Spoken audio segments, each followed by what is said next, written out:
Alors qui dit études, qui travaille, qui dit taf, je te dis les thunes, qui dit argent, dit dépenses, qui dit crédit, dit créance, qui dit dette, je te dis huissier, qui dit assis dans la merde, qui dit amour, dit les gosses, dit toujours et dit divorce, qui dit proche, te dit deuil, car les problèmes ne viennent pas seuls, qui dit crise, te dit monde, qui dit famine, dit tiers-monde, qui dit fatigue, dit réveil, encore sourd de la veille, alors on sort pour oublier tous les problèmes. Alors on danse, alors on danse, alors on danse, alors on danse, alors on danse, alors on danse, alors on danse, alors on danse, alors on danse.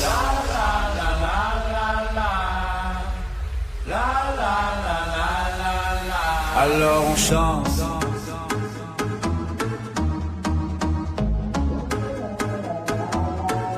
Alors on chante.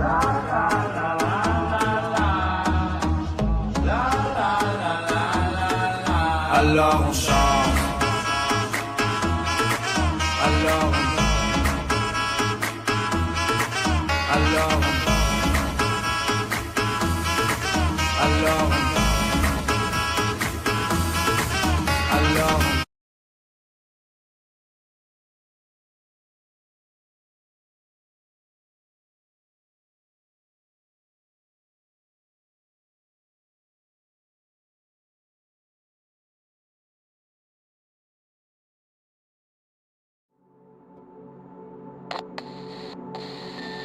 Radio check, radio check. Copy, loud and clear. Okay, track is live, track is live. Send cars.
For the second round of the 2025 season, Drift League headed to Scotland, where the UK's only purpose-built drift circuit would play host to over 600 spectators, witnessing two packed grids go head-to-head over both days.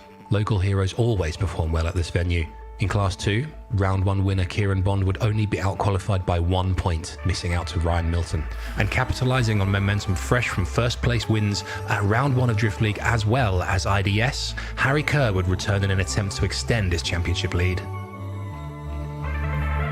Summer holiday, having fun. Happiness is between two bugs. Feeling funky on a rolling roll. Smiles bend all over, can't control how I feel.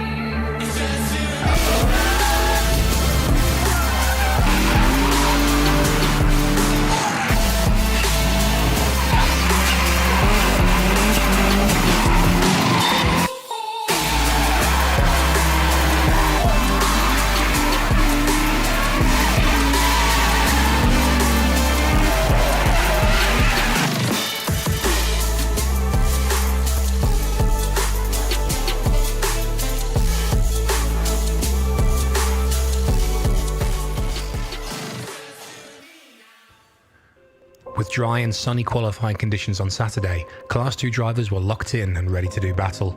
But shortly after starting the top 32, the skies above the circuit opened to dump a truly biblical amount of water on the track. Whilst a few runs could be completed, ultimately due to the conditions, the competition had to be postponed until the next day. This meant putting everything on the line to run what should have been a 2-day event in less than 8 hours. There would be no do-overs, no second chances, and any nerves that were building on Saturday would need to be tamed before we went again for real on Sunday morning.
When the smoke had cleared, the dust had settled, and body panels and taillights had been swept away, 6 drivers were crowned as both champions and heroes of the weekend. Class 2 saw 2 underpowered warriors proving you don't need 1,000 horsepower to be competitive. Jack Cockburn narrowly edged out Ryan Milton to take the top step. Harry Kerr would have made it a second first-place finish in a row if it wasn't for Harry Love pushing the Class 1 final to one more time before emerging victorious over the Irishman. Now it's time to reset and rebuild as we set our sights on the third round of the championship. Both classes are still wide open as we head towards the midpoint of the season. Veteran drivers and young guns alike know there's still everything to play for. On the 12th and the 13th of July, we'll be bringing the noise back to Teesside Autodrome, the home of British drifting.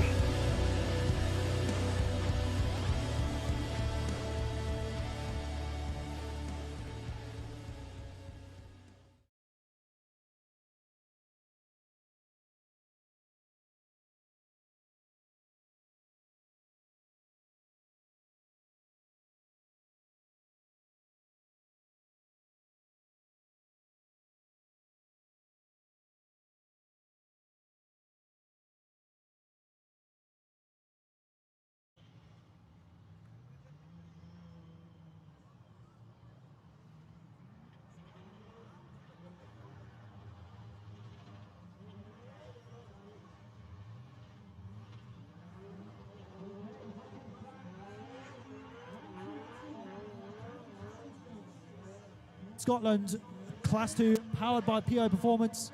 We now have our top 32 all locked in, and the first one is fireworks. It is Alexander Williams versus Mackenzie Harth. Two completely different cars, two completely different specs.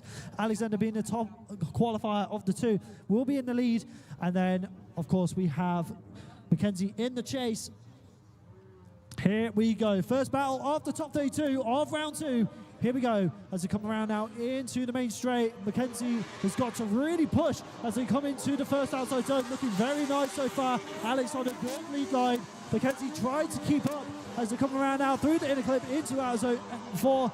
Not looking too bad though. Mackenzie trying to keep the ground. He gets onto the side of the door as they come around now into the next section.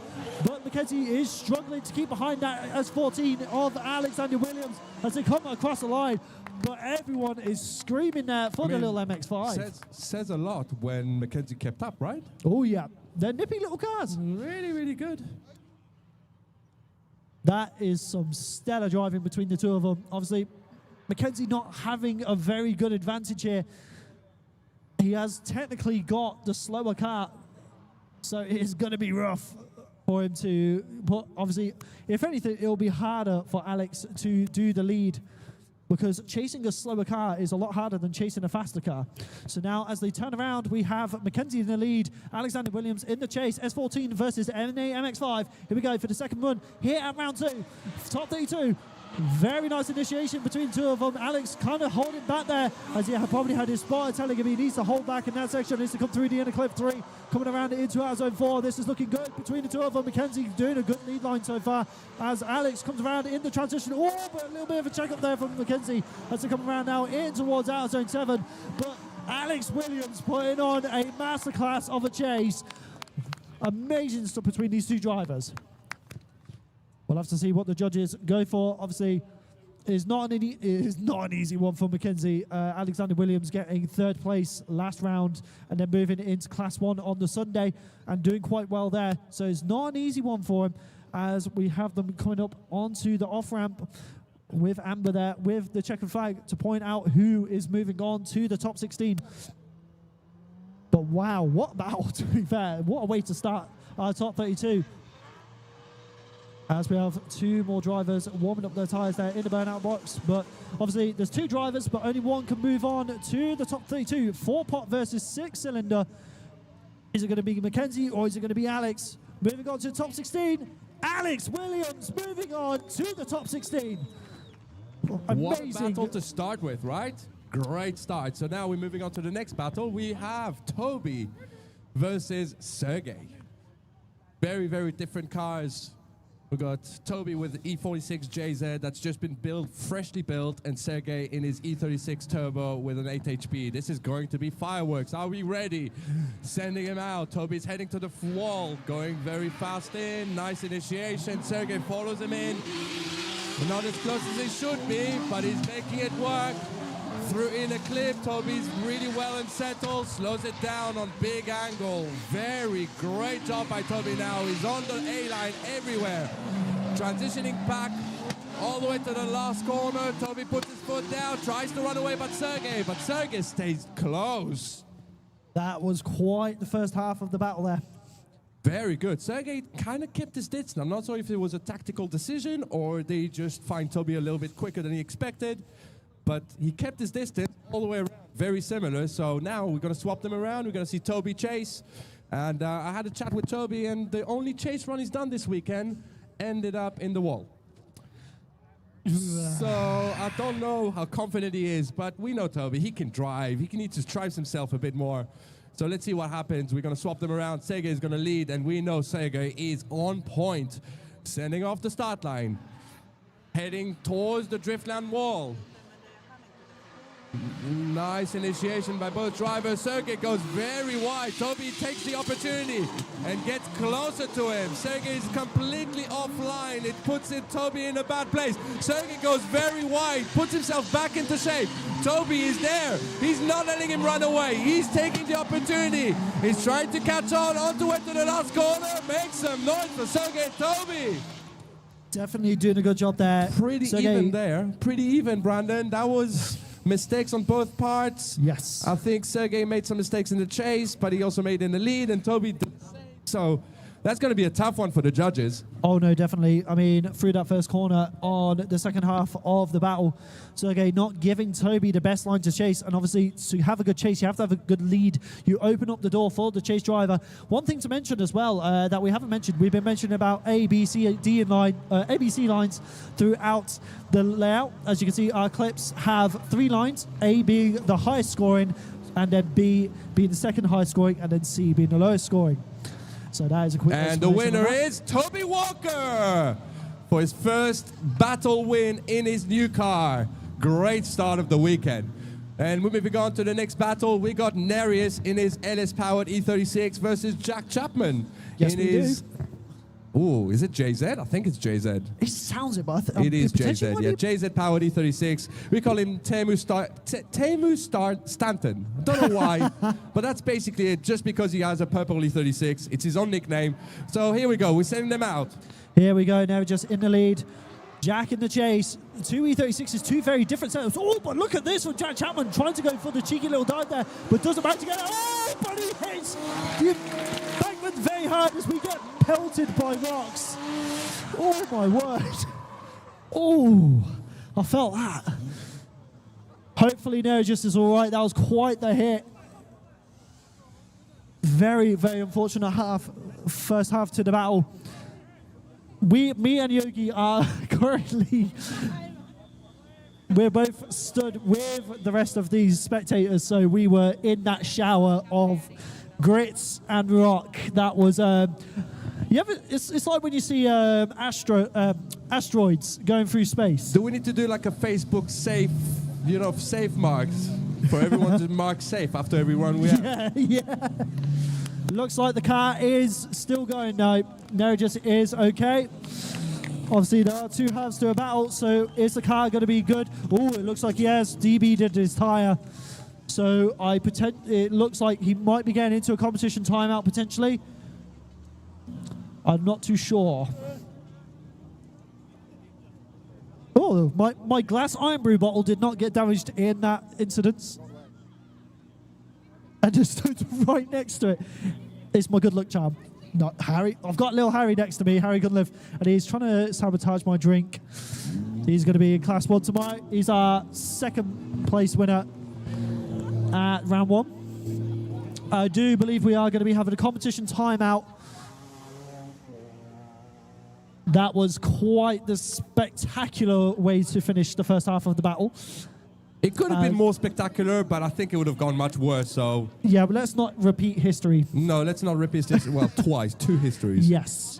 As we have George, one of our marshals out there, with the broom, doing an amazing job. Looks like my mate got pelted twice in the head by a rock. You're not having a good weekend, are you? Same, but honestly... Not the best start to the weekend for you. Big shout out to our marshals, though. Straight to the scene, getting it all tidied up and ready. Obviously, that is not a small area to cover. So I know you covered about the A line, B line, and C line, but we do have to cover battles now, right? Because the people at home, or if you're here at Driftland, you haven't watched, check out it. You need to know what is actually the judges are looking for. So as a lead car, it is the same principle as qualifying. The judges are effectively looking for the best qualifying line possible, so effectively getting A line on all clipping points or close to it. As a chase car, there are, let's say, 3 criterias. The first criteria is to mimic the lead line as best as possible. So effectively to be on the same qualifying line. The second criteria is proximity. And these two are basically a balancing act of the judges to find out if the qualifying line was met with proximity or if the proximity sacrificed the line. So if you're at home questioning, it's not just about being close to the lead driver. If the angle is not the same, if the positioning of the car is not the same, and the proximity is good, it doesn't always mean good. So that's just as a run-up. If it's the first time you're watching, it's important to know these things, right, Brandon? Oh no, definitely, Yogi. Not the most ideal situation. Seeing what we've just had happen. But of course, with the ABC line, that does come into battles as well for the lead, because the judges are going to be looking at their positioning on those clips. So they are also an indicator to where the lead is. So they're going to be checking on the line there. But just another quick shout to all of our partners and sponsors: PO Performance, Volkscraft, Dory Hero, Talk and Tidy, making this all possible in the championship.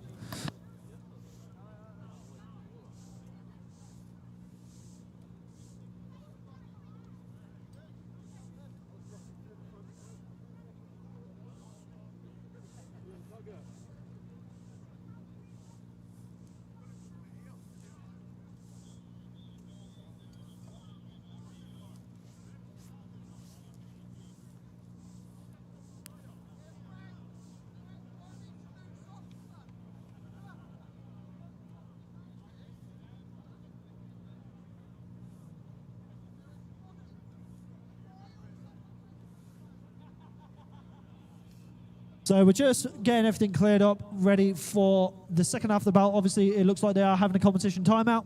Make sure everything's all good. Jack Chapman is sat on the off-ramp, waiting for everything to happen. Jack, you having a good time down there? You having a chill? You having a good one? Maybe having a drink? Checking his phone? Maybe watching live stream, as all of you should be. Everyone at home, welcome to Class 2, powered by PO for Performance, here at Driftland for round 2 of Driftly GB 2026. What a weekend it's been so far. Harry Cunliffe is giving me the cheekiest little smile. What's so funny? Huh? I get it. You're a better drifter than me. Don't have to rub it in my face. Oh, sorry, you're pro driver.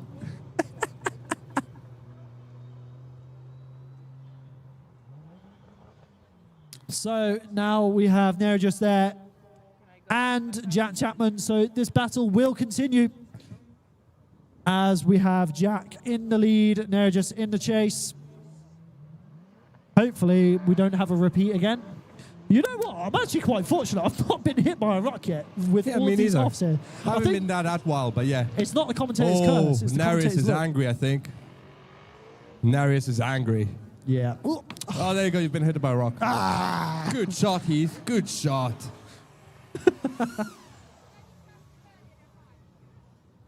So now we have Jack in the lead. Now I think it's just finishing warming up his tyres. Yep, there he is in the chase. All of our media are poised and ready with their cameras. These are the people that make the magic behind the scenes to give you on the screen all of our after round content. Legends, a lot of them. So here we go, second half of the battle coming around. Nero just in the chase, Jack Chapman in the lead. Will they have a clean run this time? Initiated into our zone 1, looking good so far as they come around now into our zone 2. Looking very good as they come around into Intercol 3. Nero just trying to put on the pressure. He has to put on everything now to get through into the top 16 as they come around into the transition for out clip 6. Whoa! I'm hearing some grinding from I'm not too sure what happened there. I heard a grinding sound coming from Jack Chapman's car, and her door has just flown off one of the cars. The door's potentially flown off, dangerous. his hand out the window because he was happy, and effectively he just realized, oh, it's not all over yet. So that is now a 0 on this side and a 0 on the other run. So that means there's a 1 more time. But what happened to Jack Chapman? Is his car shut off? Or I heard didn't a think so. grinding. I either missed a gear, but there's no gear shifting there. So either he missed a gear or the gearbox has said goodbye. And I think that's more likely. Oh, no, he's still driving. We're missing a door, that's for sure. Oh, look at him. He's a strong boy. Big old strong boy carrying the whole door there. The only person who's happy by losing his door. Potentially. So, it is going to be a one more time. It's look at Narius just jump out without even door. What a legend. That's the best party trick I've ever seen. Ejecto Cedo Kerr. Look at the marks on the floor. That's crazy. Oh, sorry, ejecto door. Definitely not the most ideal situation, but for both of these, they want to have a clean battle. They want to have a clean victory, so this gives them a second chance. But look at this, ladies and gentlemen. William Hardy is back out on the track after that. Yeah! He is back. Absolutely insane work to get that thing back on track after that. That is what we like to see. He has got a chance to get gold potentially today. Hopefully he doesn't come into any more issues, because this man seems to get cursed here at Driftland for some reason. So now we're going to have William Hardy versus Rockass. So another Ninja Drift team member coming up, but this is the local star himself. Will Hardy is a very aggressive driver. As he does have the higher qualifying score, he will be in the lead. Rockass will be in the chase. The vibes are good. Hope everyone here at the track is having a great time. That's what we like to see. So, to everyone at home, we hope you enjoyed the show so far. But here we go, William Hardy in the lead, Rockass in the chase, Yogi. Let's see what they can do. Here we go, coming around it into the initiation. Big initiation for Will Hardy, but definitely not the best he could have done. As they come around now into our Cup 2, coming around to inner Cup 3. Rockass are struggling to keep behind him though, as they come around into our Zone 5. This is looking good as they come through the transition to our Clip 6. This is looking good. Rockass is nowhere to be seen. He is not in the contest. He is not in the conversation. Yeah, boy, make some noise. That's the William Hardy we want to see. What a driver, straight out there with the biggest trauma you can have in a car, and he's just back out and flown it. Wow. What a driver. But now Rockass was not where he needed to be, made a lot of mistakes in the chase. What's going to happen the opposite? Is William going to have a spotter in his ear telling him what's wrong, or is he just going to wing it? Oh, he's leaving the line even before Rockass. This is crazy. Here we go, heading to the start line. Nice initiation. William takes it chilled. Getting good pace, keeping it close, keeping it steady, dropping a wheel because Rockass stalled up a bit, but now he's back on. He's matching the angle, he's matching the line, he's keeping it composed. Rockass is making mistakes in the lead, and William is just doing a great job in the chase. Make some noise, Driftland, what a battle! This is the, if Will Hardy gets into the top 16, this is the ultimate comeback story I've ever seen from having such a dramatic I mean, to me, that looks like it's going to happen. I To mean, me, that he's looks like definitely it's going to putting, happen. Rockass through his paces. I'm no judge, but to me, that's going to happen. Oh, and I'm just looking at the next battle. Wow. So, 2 BMWs, but only one can move through.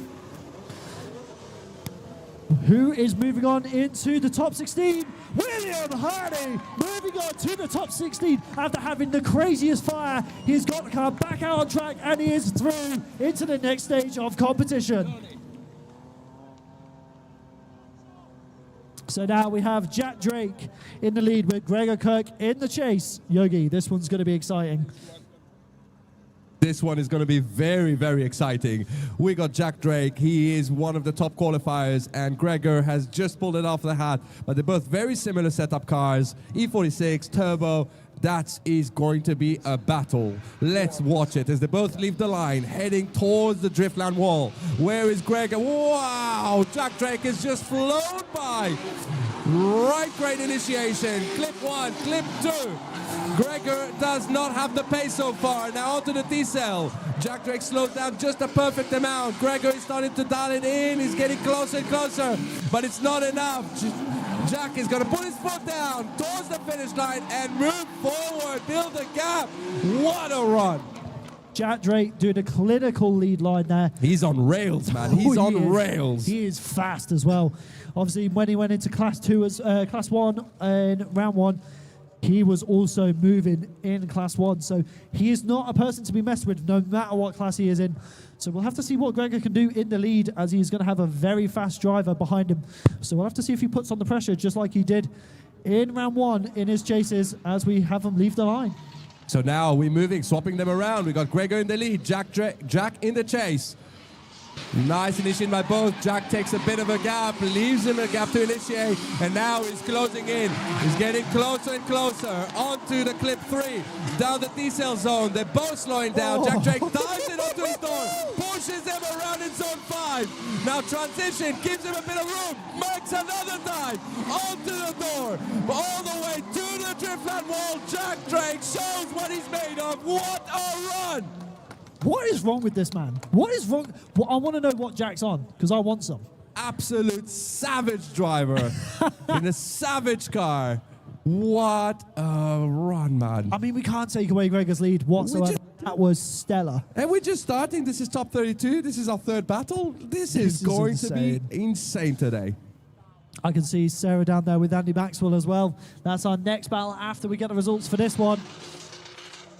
But we're going to get them up onto the ramp. Here we go. So moving on into the top 16. Is it going to be Jack? Is it going to be Gregor? Jack Drake moving on to the top 16. 2 rounds back to back. Here we go. Let's see what we can get.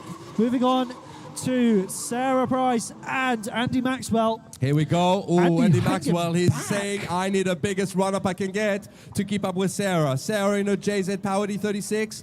This is going to be great. This is second round for Sarah in the Drift League in her new chassis, new car, new build, and she's building more and more confidence. Let's see what she can do. Run up to the straight line. Nice initiation by Sarah. A bit tentative. Dandy is right there in the right place. But now he lost a bit of momentum, so he puts him on the inside. Sarah's taking the opportunity and moves forward, goes faster through zone 5. Now onto the last transition into clip 6. Nice transition by Sarah. Andy is trying to do all he can in this 3-liter compact, but Sarah has just more power to go away. Sarah absolutely leaving Andy in the lead there. That is what we want to see, though. Sarah really putting on the pressure, putting on that good lead line, shaking Andy Maxwell up there. So we'll have to see what happens when they switch around. Will there be a pace difference as we move on to Sarah Price's chase? I can see we've got our head of media there, Mr. Kai Media 96, Kai 98 Media, sorry. One of our Here we biggest go, here we supporters go. as We well. swap them around. Andy in the lead, Sarah in the chase. Andy's doing his usual entry. Sarah goes in. Whoa! Plays with the dirt a little bit. She's too far away, but now she's going to reel it in.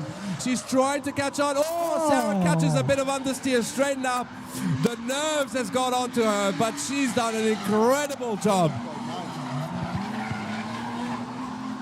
All the way to the finish line. Now, this is a tough one. I'm not sure how the judges are going to look at that, but obviously Sarah has done an opposite drift, so I think that counts as a 0.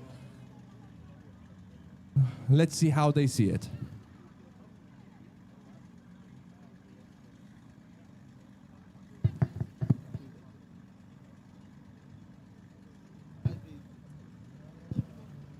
So we're going to see the 2 drivers go onto the finish line.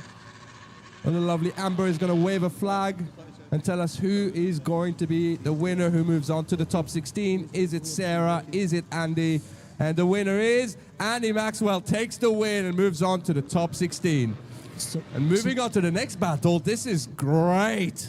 One of the veterans in drifting, competing in King of Europe in a long, long time ago, 10 years ago. Matt Campling, Dory Hero against Michael Bennett. Both E36s, very different engine setups. One V8 NOS, one 1JZ. Let's see how they get on. So here we go, leaving the line, heading towards the Driftland wall. Michael is going a little bit faster right now, builds a bit of a gap, initiate a bit of a wobble. Matt Kempling goes very wide and goes off the track very badly. Now Michael is going to have to stop drifting. He's going to see the red flag very soon.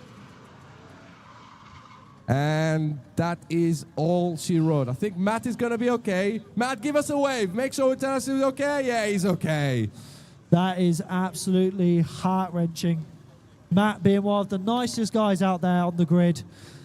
And it's just so sad to see this happen. Obviously, he's been spending a lot of time on setup as well. So it's absolutely gutted. But unfortunately, that is drifting. It is unpredictable sometimes. Welcome to motorsport. A couple of people shouting down.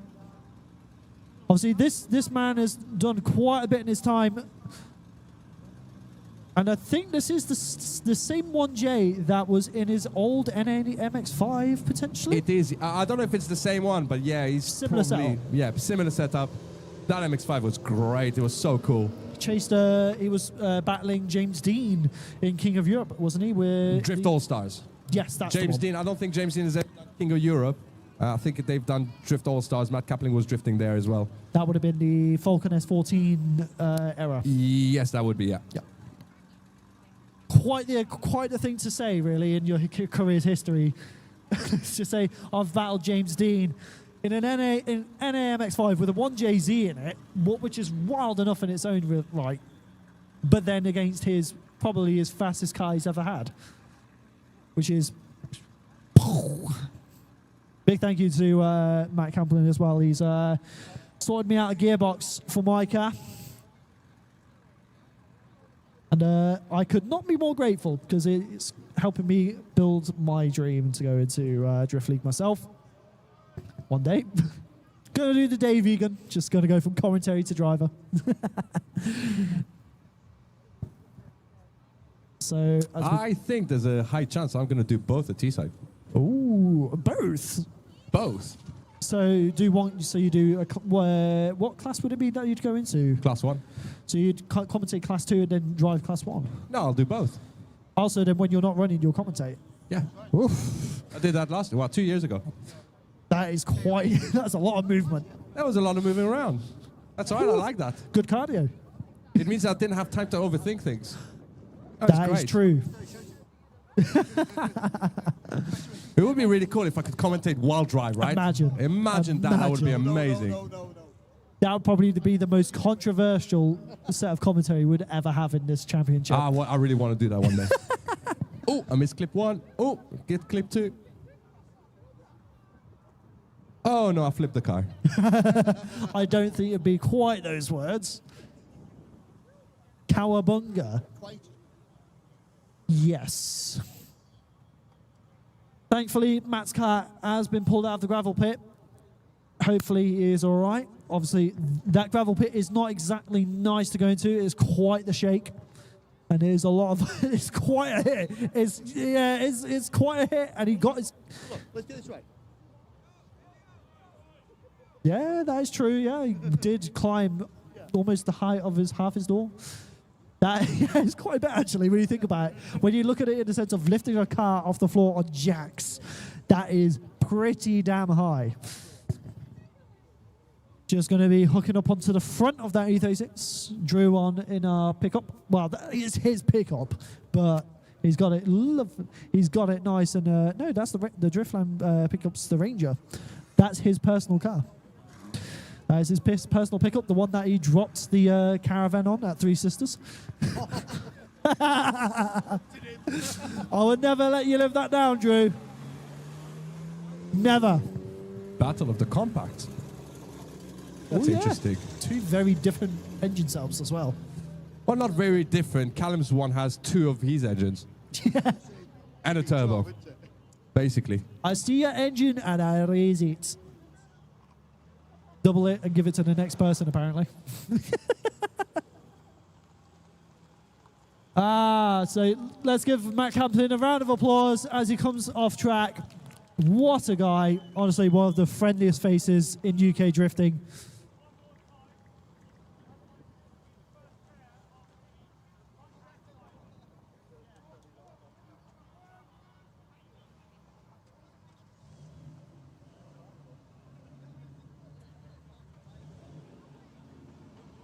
So now, I don't know if that's going to be a competition timeout. We've got someone chasing it to I think he's gonna- see.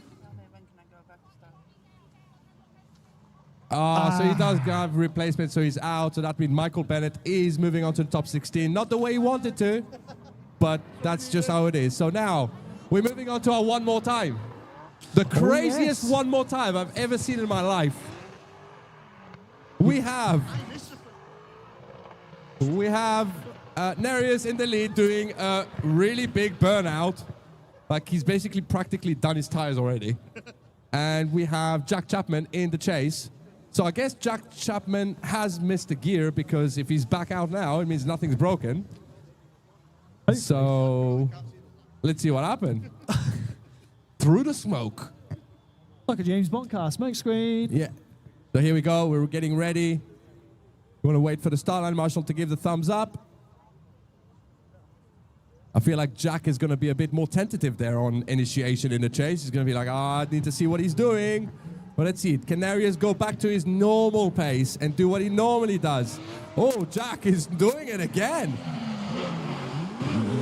Nice initiation by Nereus.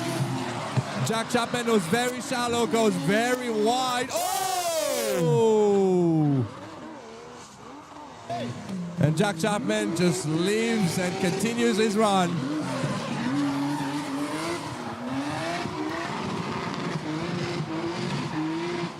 You know what? I'm going to speak for multiple people here, but I'm glad there's no rocks flying my way this time.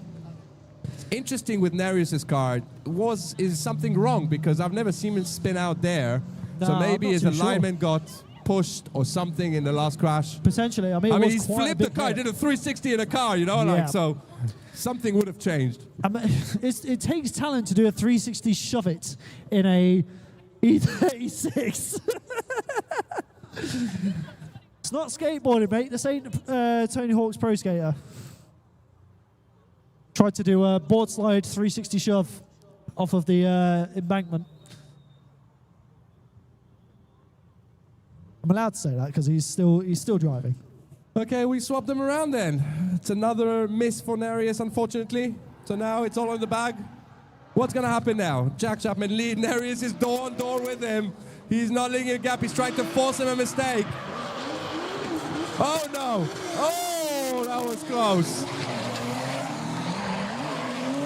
Now Jack is still on the line. He's doing really well so far. Nereus is starting to get really in. He's want to push a mistake of Jack Chapman, but he doesn't manage to do it. Jack puts his foot down, gets back on power, and he's going through the finish line, which concludes the battle. Wow. For a second there, I was kind of worried about how close he was getting to that gravel pit, but he found the grip, he planted it. What a lead. I was shaking a bit there. I'm going to get PTSD after this event, honestly. I'm going to be dreaming about gravel pit just flying towards me. No. So I think the worst experience I've had at Driftland this weekend was Thursday night. I was in my tent box and I forgot to strap it down to the car with high gusts of wind, and it decided to pick up the side that folds, and I almost got folded like origami while I was asleep. But moving on is Jack Chapman, moving on to the top 16. Yeah, just having a little bit of tension relief there. Having a little bit of a burnout, bit of a rap, a little bit of Monica. So now we've got Lewis Rennie versus Callum Turpey. The battle of compacts. Watch this. So Lewis in the lead, Turpey in the chase. Let's see what we can do with this battle. Turpey getting right up in there. Nice initiation so far. Look at this from Lewis in the lead. Looking pretty good though as they come into it in a clip 3. Turpey kind of losing a bit of ground, goes for the dive, gets there but kind of holding back still as they come through out of zone 5, transitioning into out of 6. Tries to get the dive again. Will he keep it? Oh, we're getting the cone scare in the middle of the round into our zone 7. Not a bad first run there between the two of them. Could have been a bit clean on Turpey's end, but we'll have to see what happens when we spin them around for the second half of the battle. It could be anyone. It could be anyone's game right now. Obviously, there's 2 halves to a battle, so the game. Oh, what's the saying? I mean, Callum done a great job there to keep Yes. it behind, right? He's done a really good job. And towards clip zone 5, he just caught too much speed, and he had to transition earlier than Lewis, and it just put him in the wrong line. But he still made it work really good. So now we swap them around. Callum's going to be in the lead. Lewis in the chase. Can Lewis keep up with Callum's mega speed? Wow, big difference in initiation. Oh, Callum catches a bit of understeer again. On to clip 3, down the hill, down to the D-cell. Callum slows down really well. On to zone 5, transition around to clip 6. Really, really good so far. Lewis is trying as hard as he can, but unfortunately, Callum has just more pace. That is quite the lead. It sounds like with every run, Callum Turpey's engines get more and more of a misfire, which is a bit concerning, but I'm not too sure. We'll have to see what happens, though, as we await the results.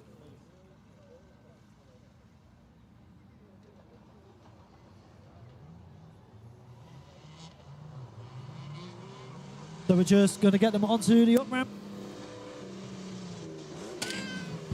So here we go. We're moving on to the next battle. Brandon's still here. But first we need to know who's taking the win for our next battle. Is it Callum? Is it Lewis? 2 local Scotsmen. Who is going to move on to the top 16? There's a bit of deliberation happening because that would have been a hard one to judge. Mistakes on both parts, some good things on both parts. What are the judges going to deem?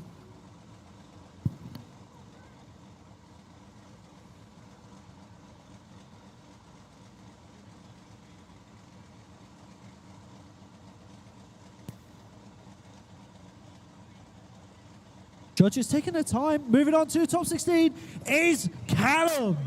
Callum Turpey takes the Turpey win. moves on. Wow. What a battle. But now we move on to the right side of the bracket, Yogi, with Kev Florence and Yanis Tirams in Gabby's car. So Kevin is SR20? Yes. Yeah. Second pair qualifier against Yanis in a borrowed car in Gabby's car, which is, I believe, is an S54 M3 turbo engine with a sequential gearbox and basically an insane crazy machine. Oh, M50. Oh, it's been changed. Oh, cool. What's an M50? Sorry, guys. Still cool, though.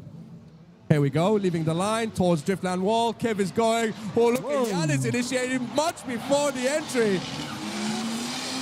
Kevin's doing a great job. Zone 1, clip 2, clip 3. Onto the D-cell. Yanis is taking a huge chance, makes a huge dive. Pays off. He's in the right place. Transition around. Oh, he transitioned much before Kev. Through the last corner, puts it onto the door, puts his foot down, all the way to the finish line, makes some noise in a borrowed car, Brandon. Wow. Kev doing an incredible lead, but Yanis putting on an insanely aggressive chase. That was insanely risky for a car you don't know. Oh, yes. Wow. The only thing I can really say that Yanis was a bit sketchy on was aiming at the front wheel of Kev Florence's car. Obviously, chasing wheel to wheel is high risk, I don't high think reward. it was by choice. No, I don't think so. I think it was just trying to hold a passenger moment. It was like, oh, I'm in the wrong place. What do I do? But he made it work. So now we're going to swap them around. What Kev can do in the SR20 against Yanis. Straight onto the run-up. Oh, big pace by Yanis. Nice initiation. He goes very wide. I think he's gelling with that car now. Look at that epic lead run. Kev is trying to catch up, but he just doesn't have the pace yet.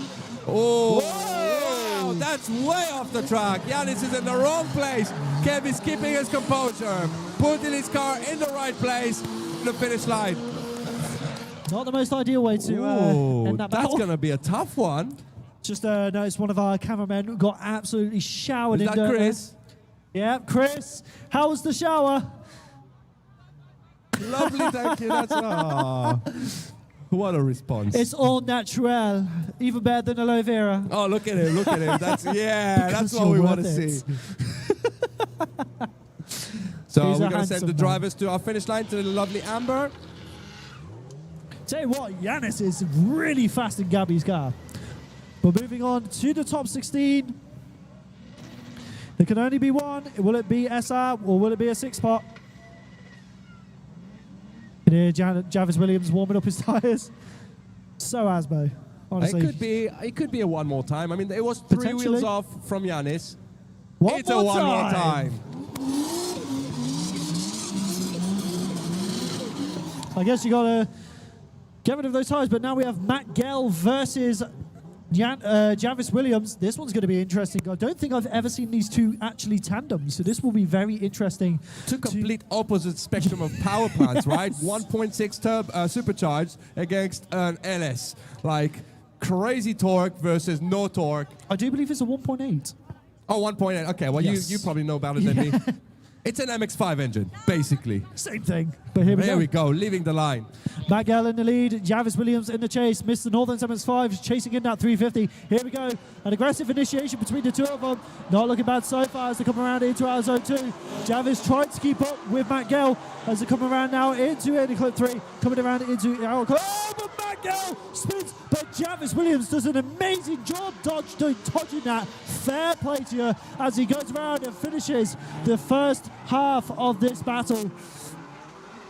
I'm not too sure what happened there, but all I know is Javis's spotter is going to be saying, put on the best lead of your life and make sure you do not give him any reason to take this battle. Oh, Matt Gell's coming off. Oh, there's possibly an issue. Oh, Oh, and he's DB. DB'd. Oh, when did that happen then? Did he drop a wheel between 3 and 4 and we didn't see it? Potentially might have hit the rumble. I mean, it is the correct side to hit the rumble and DB'd on. So Unless he's running like insane low pressures, and that's why I initiated a bit weirdly, because there was a weird initiation. potentially. All I know is the Northerns camp right now is going to be going absolutely wild. Where is Team Northerns? I can see you over there. There's his spotter. He's having a great time. I know his partner Abby is somewhere around here, as well as his children. Amazing support from the family and friends for Team Northerns there. Staying by his side throughout all of this. This is quite the venture for Javis to go into. So it will be a competition timeout for Matt Gell, as I'm just being showed a replay of the live stream. So yeah, it looks like Matt Gell hit the outside rumble strip and DB'd it on the rumble strip. He must be running some really low pressures to do that. Yeah. But now we move on to, I think, while we wait for the competition timeout, we're going to have Kai Barlow in the lead with Paul Seymour in the chase. 1UZ turboed S13 versus 1.6 turboed MX-5. This is going to be interesting because Kai's been on an absolute flyer all weekend. Back-to-back Northern's MX-5 battles here. I know Javis' spotter is also Kai's spotter, so we'll have to see what happens as we have two very different cars here leaving the line. Kai absolutely flying down that straight so far. Look at the speed difference between the two of them. Paul trying to keep up as man is out of zone 1. This is looking good so far from Kai.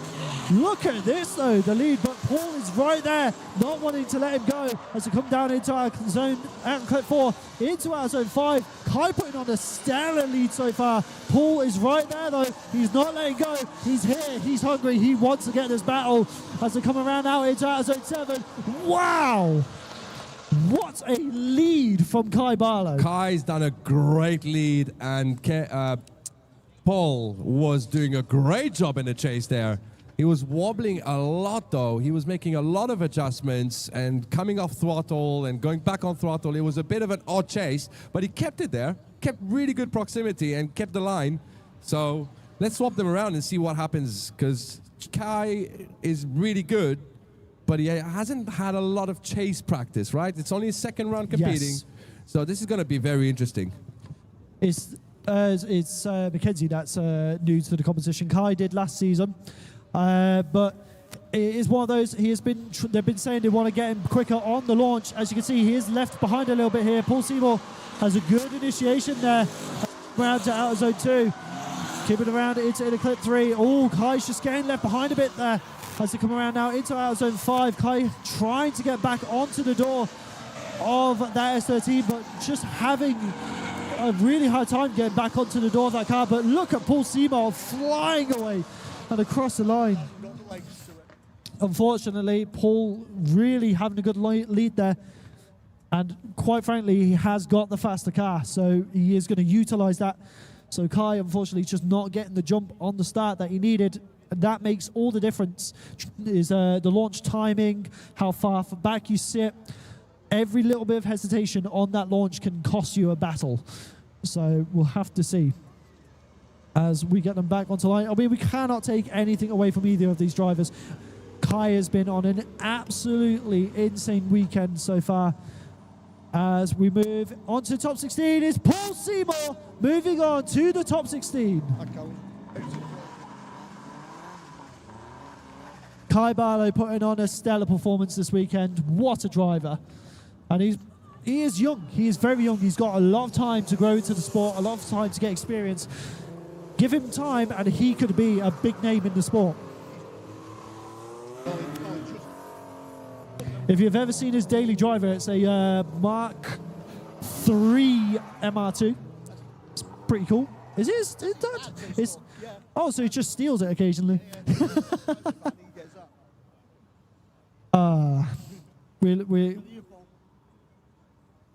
Okay. Sorry. I've only ever seen Kai drive it. So now we have got Nathan Rudd and Edgar's Grumins. This is going to be a very interesting one, as both BMW, but one being a compact, one being a 1 Series, a bit more modern. Mind you, it's crazy how old the 1 Series and the E92s are getting now. They're getting pretty old school. They look new, but they're not. They do hold that their shape did age well. That's the thing. I know there's a lot of compact haters in the crowd today, specifically one, but that's not my problem. As we await Nathan Rudd to lead in Edgar's, here we go. As they leave the line, Yogi, this is going to be a good one. Absolutely. Here we go. Nice initiation by Nathan Rudd. Yanis is right there. Edgar is right there.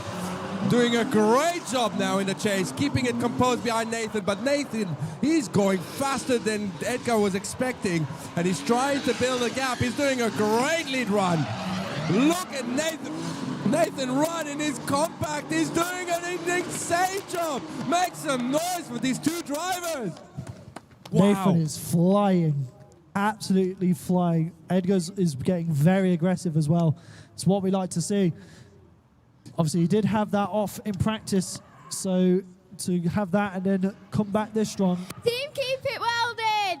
There we go. Team Keep It Welded. Nathan Rudd's team.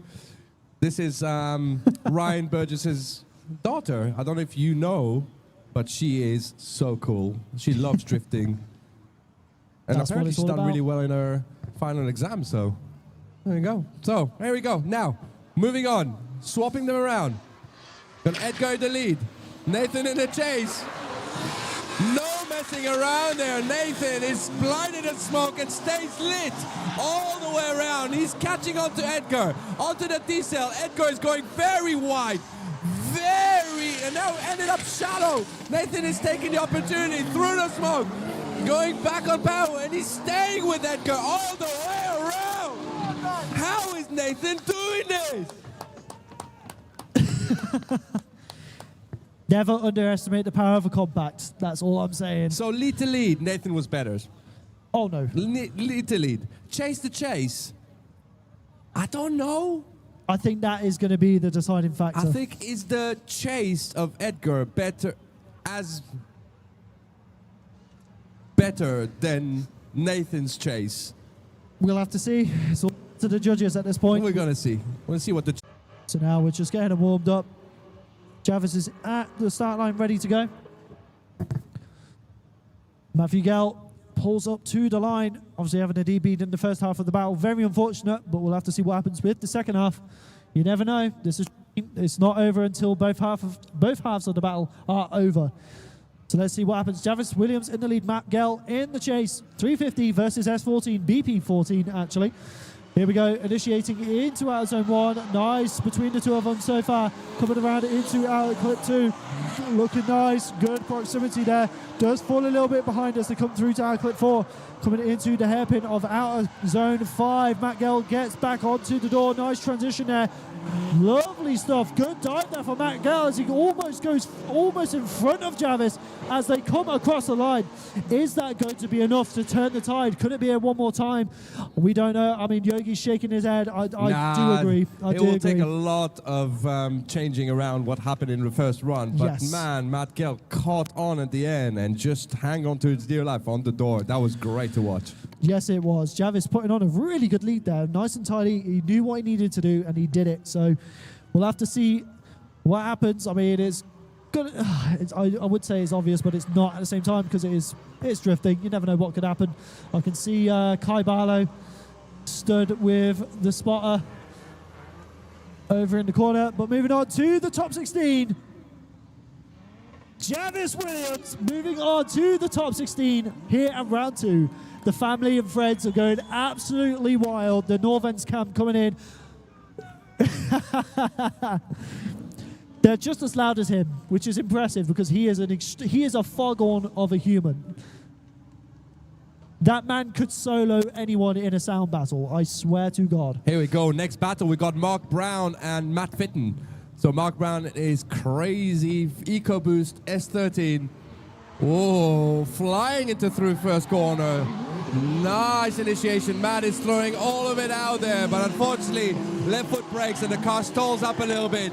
Matt is doing a great job in the lead. He's keeping his composed and doing the greatest lead line he's done so far. Transition around, and he's built a huge gap. Puts his foot down all the way to the finish line. Great job. And Matt Fitton has broke something. Shaft. That's what I thought too. I think that is going to be the end for Matt. I think his shaft is broke. So we'll have to see what happens in the second half of this battle. Mark Brown, obviously, not having the best of times with the EcoBoost in the past, but it seems to be he has really finessed it. He has found its form, and it's good to see it performing. Almost fell on Edgar's then. I'm not the most stable human, physically or mentally, apparently.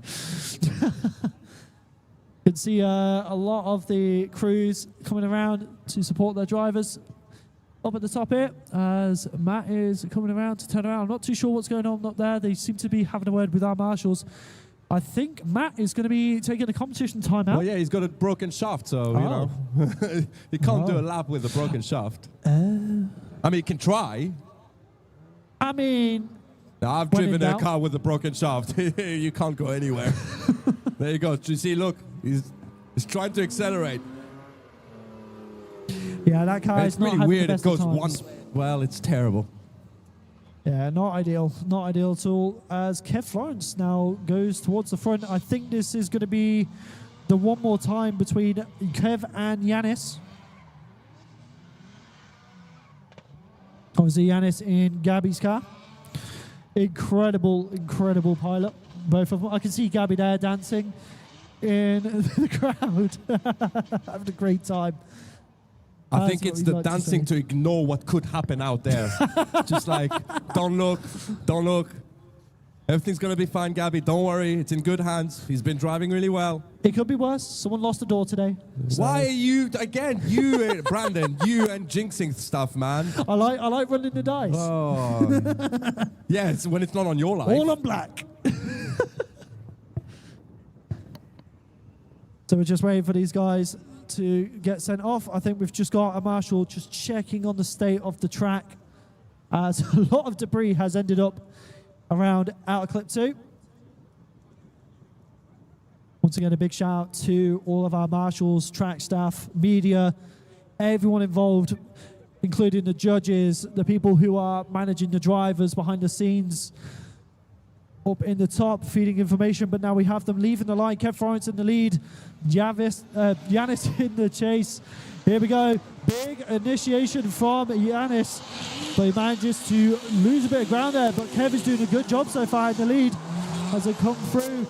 In a clip 3, into our clip 4. This is looking good. Can Yanis get the dive? Starts to slowly reel him in as they come through the transition into our clip 6. Kev Florence on the stellar lead line so far as they come around now into our zone 7. And Yanis Tiram's kind of nowhere to be seen in this half. I'm going to call it On It Kev from now on. On It Kev. What a run. He was absolutely flying from first corner all the way to finish, not lifting, barely using all that SR. And Yanis has done a great job there, but he couldn't keep up. That was quite the drive. So now we're going to swap them around. What happens the other side? This is where it gets interesting, though, because Yanis was struggling to keep up with Kev. So could it be the opposite? Could Kev lose ground to Yanis? That is the question as we have them firing down the main straight now, coming around into our zone 1. Oh, big initiation, but rocks flying again. Oh, ow. That time I got hit. I forgot to hide from the stones because I wanted to see if there's going to be worse happening, and I forgot about them. Oh, that was a big rock. That was right in the back of my spine. That one hurt. Jesus. Just as a reference point there, this is another case of if in doubt, flat out. If he would have lifted there, he would have done exactly what Nereus did, but he just kept it lit and somehow got out of it. And you see, again, Brandon, I'm just mentioning it out there. Who jinxed it? You Not did. me. Not You me. did. Yeah, I got punished for it.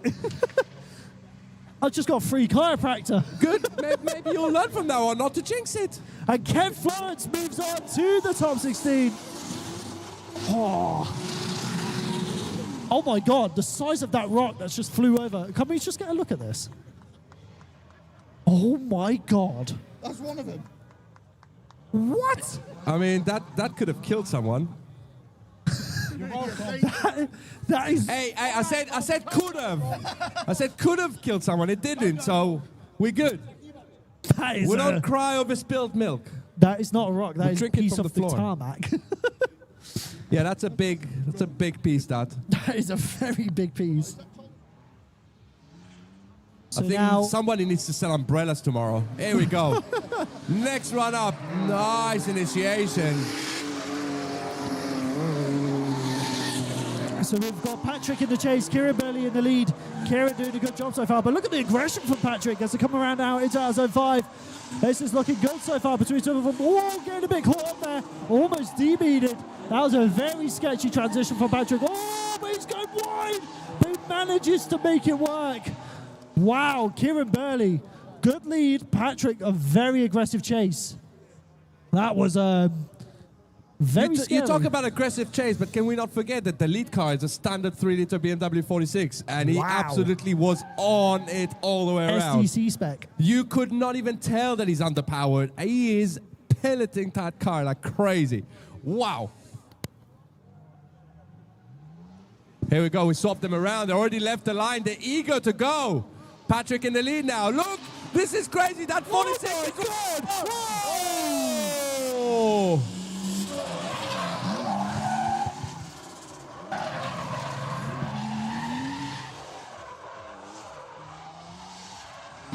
And this is why we don't go from wheel to front wheel. Kieran Burley. I don't actually know what happened out there. I know there was a tap and a crash on entry, but was Patrick too slow? Or did the driver in the 46? Then again, though, it is the chase driver's job to make sure he doesn't Not plow through always, them. not always. I mean, I guess it is a decel zone, so you're allowed to decel, but if you don't decel the right amount, it is your fault. But I guess that's a big There problem. was the checkup from Patrick in the chase going through the middle section, so could that potentially put into an OMT? I mean, Potentially not, because he didn't technically stop drift. So we'll have to see what the judges think. Kieran Burley's obviously gone off of the track. I think he thinks it is over for him. Everyone It looks like Amber is looking for Kieran. Yep. And the winner is It's Kieran Kieran Burley. Burley. Takes the win. So potentially too much of a slowdown there from Patrick. So Kieran coming off the track thinking he had lost when he actually won. Wow.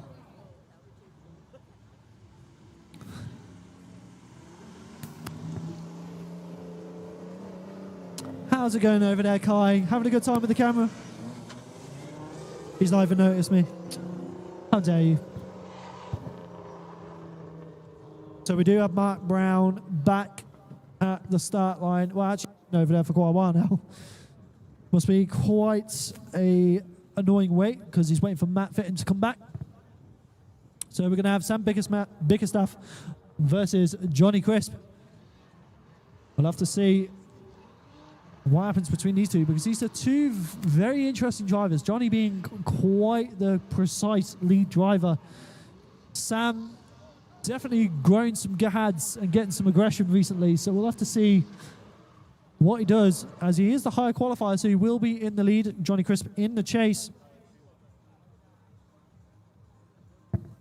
And they could potentially go against Ethan Hargrave or Luke Pacey in the top 16 as well. Oh, but Johnny Crisp getting a bit of a run-up. So we'll have to see.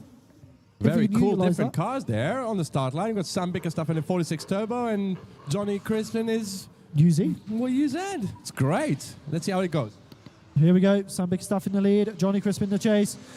Nice fast initiation there between the two of them. Johnny Crisp is right there though. On the side. Even look at the proximity there from Johnny Crisp as they're coming around now into the clip 3. Coming around to outside 4. This is looking good so far, but Sam Bickerstaff is not backing down. He's doing a good lead line, maybe too much angle there, and he does transition too early. But Johnny Crisp is not holding back. He's right there on the side of that E46 as they're coming across the line. What in the world? Johnny, mate, you didn't even need to chase like that through that. He hadn't made a mistake, but he was like, nah, I'm staying on that door. So now, that obviously there's a big mistake there from Sam. Johnny's got to make it right. He's got to keep it tidy, and Sam's got to hope he makes a mistake. I don't know about you, but I'm smelling coolant. That's all I'm saying. I'm smelling coolant. It's not a nice smell, is it? Yeah. So hopefully it's not what I think it is, but let's go. Here we go. Johnny Crisp in the lead. Sam Bickerstaff in the chase. Coming around into outer zone 2. Looking good in clip 3. Sam tried to put the pressure on. Oh, but Johnny drops there. So that's 2 mistakes between the two of them. Sam has to pull back a little bit as they come around now into outer clip 6. Coming around through the big sweeper to outer zone 7. But Sam is right there on the side of his door as they come across the line. 2 mistakes between both of these drivers, but who made the bigger one? I don't know. I think on Sam's chase, I wouldn't say he made a mistake, but he wasn't as close through 1, 2, 3, right? But on the other side, Sam didn't do any mistakes on the lead at all, or not that we could see anyway. No, because he had the 2. He from 5 to 6. Oh, he did. He Yes. shadowed up. You're right. So he did do a mistake. So I guess there's 1 mistake each on lead, and Johnny's chase was obviously better through 1 to 3. So It's just a again, we're not question. making a decision. We're just observing things. We're just observing things. So who's moving on to the top 16? Johnny Crisp moving on to the top 16. So now we have Matt and Matt Brown back at the line, ready to go for their one more time. I've just realised I rhymed there. MC Carter right here. Is it one more time? It's not a one more time. It's the second run. Yes. Second run. Not Matt one more Fitton. time. Well, hold on. Did Matt just fit the drive shaft in this time? Wow, that's some good going. Yeah. Now Mark's got to put the pressure on. I mean, he's got the advantage, so he's got anything to play with. We'll have to see as they come around now into the first outside zone, but Matt doing a big initiation. Matt Brown doing a good job, but he is quite far behind. Maybe a bit too far as they come around in towards outer zone 5. Mark's really holding back, and maybe a bit too much. We'll have to see as they come through in outer clip 6. Coming around to outer zone 7. Very deep there. He has to almost straighten out across outer 7 and across the line. That is a very weird second half. I mean, Mark held back a little bit too much for my liking. Okay, I mean, he was clever and he held back. Yes. He had a big advantage. I do agree from 1, 2 to 3 was very far, more than I wanted to. But it's what worked, right? If it's enough, it's enough. That's the judge's job.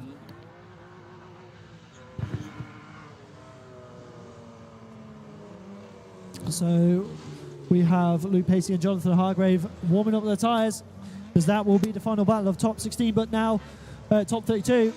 But now who's moved on to top 16? Mark Brown in the Eco Boost, moving on in the top 16 here at round 2. He's actually got rubber ducks on the front of his car now. It's pretty cool. It's cute. All right, so we got a next battle. This is crazy one. We got Jonathan Hargrave in his PS13 running an LS3, I think. Yes. There's too many of them. Against Luke Spacey, reflex driver, in his turbo E36. Let's see what happens. This is going to be a battle. They're both heading out to the Driftland straight. Jonathan already initiating well before Luke could even think about anything. Back on power. Great lead run so far by Jonathan. Flows it all the way out. Luke Pacey's trying to catch on, but he just has too much angle. He can't catch up to Jonathan. Johnny is doing a great job onto the last transition. Big flick, goes back on power, and all the way to the finish line. The gap is huge. That is going to be one. I mean, Jonathan's been flying all weekend so far, so Luke's, I mean, the pacing from Luke, you've somehow collected quite a few drinks there, Yugi. I don't know how. It just keep getting given to you. But Luke Pacey's, he's not been the fastest driver during practice, but then again, he's been focusing on his line driving, so maybe during battles he has been on kill mode. We'll have to see. Well, let's see what happens now. They swap them around. Luke in the lead now, and Jonathan in the chase. Is Jay's going to take the opportunity and show what he's capable of? Luke is completely in the wrong line, but Jonathan is now catching on. He doesn't care which line he's on. He wants to stick it onto his door, onto a nice decel. Jonathan does an insane job, slows it down perfectly onto the last transition, snaps onto his door and stays there. He is not phased. He doesn't care he's at an advantage. He wants to carry on. Look at Johnny go. Go, Johnny, go, go. Johnny, be good. Wow. That was a stellar chase. I mean, Luke Pacey's lead as well, incredible. Like, you just, you can't fault both incredible, of them. yes, but he did miss 1, 2, and 3. So I wouldn't say incredible. I think he was good enough, but I don't think he was good enough for what he was looking for. No. Tell you what, Johnny is absolutely flying. Like, he has come leaps and bounds over the past couple of months. And the winner is... Give it to us, Amber. It's Johnny Hargrave. Takes on and moves on to the top 16, which marks our finish of top 32. Yes, it does, which means we are going to be moving on to the top 16. So let me just get the bracket up here on my phone. So, our top 16 for round 2 of Class 2, powered by PI Performance, is going to be, the first battle is going to be Alexander Williams and Toby Walker. That's going to be something. Jack Chapman versus Will Hardy. Jack Drake versus Andy Maxwell. Michael Bennett versus Callum Turpey. Moving over to the right side of the bracket, we have Kev Florence versus Javis Williams. Wow, 2 S14s, 2 different engines, both 4 cylinders. Paul Seymour versus Nathan Rudd. Mark Brown versus Kieran Burley. And then for the final battle of top 16 is Johnny Crisp versus Jonathan Hargrave. Johnny versus Johnny. Wow, what a top 16 it is going to be. I think the one I am most looking forward to has got to be Kev versus Javis, because you've got one man that's still running the SR20 in that S14, and then another that has decided to butcher the car and abandon the normal SR20 for a 1.8 BP4W with a RS6 Supercharger. We got some interesting battles, and this is only top 16. This is great. That is what we like to see. So we're going to quickly get our grid prepared. Make sure you go and get a quick drink, quick snack, and we'll be quickly continuing for the top 16 very shortly. Once again, a massive thank you to everyone who is involved behind the scenes at Drift League, and especially to our sponsors, PA Performance, Volkscraft, Dory Hero, and Talk and Tidy for making all of this possible. We also have all of our merch stores, Stacy Cakes, we have Kenzie Drift, Drift Her Clothing, with the DLGB official merch tent, Talk and Tidy, PO Performance, and Driftland, all with their merch stores. So if you want to go and check them out, maybe buy some goods. We'll see you very shortly for top 16. Obviously, we've got some interesting battles. It is absolutely insane.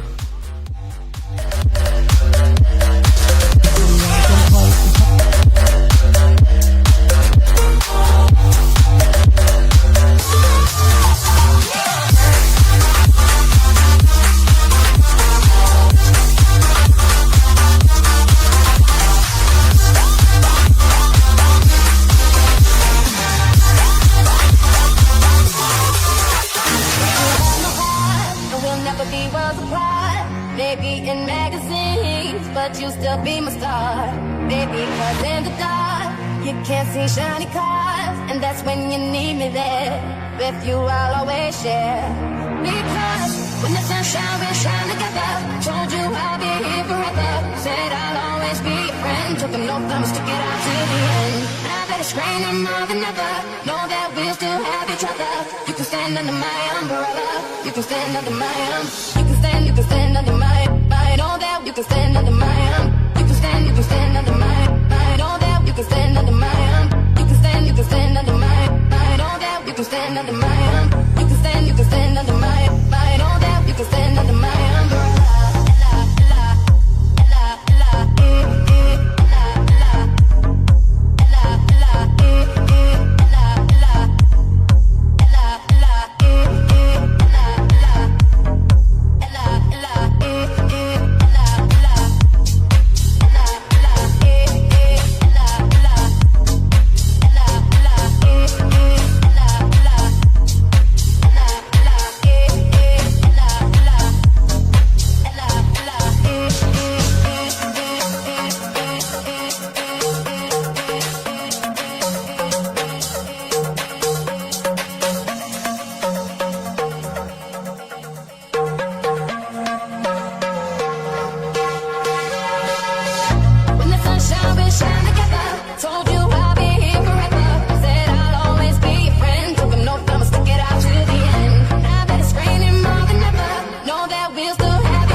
think is going to be one to remember. We got William Hardy back from, I'm going to say back from the dead, because that's been on fire like crazy. I've never seen that before. Back from the ashes. And against that, we have Jack Chapman, who survived Nereus's battle. This is going to be an insane one. So they're going to send them out straight away. We're going to see William in the lead and Jack in the chase. Thumbs up from the marshal, and we are off. This is going to be wild. Sending them onto the Driftland wall. Look at William. He's on fire. He's on it. Through clip 1, through clip 2, onto clip 3. Jack is not shy. He's staying right there. He's trying to dive onto him, onto the decel zone. Zone 5 fulfilled beautifully by William. Transitioning around. Jack is making another dive and going straight onto his door towards the finish line. Make some noise for your drivers. Will Hardy is absolutely on it today. Like, I think after that incident, he has said, you know what? That's that. Everyone's getting the smoke. What a lead. We'll have to see what happens there as we spin them Now around. we know William is a local, so he knows this track. He knows his car. And obviously we know he's confident now because everything went wrong now, so it's all about the game.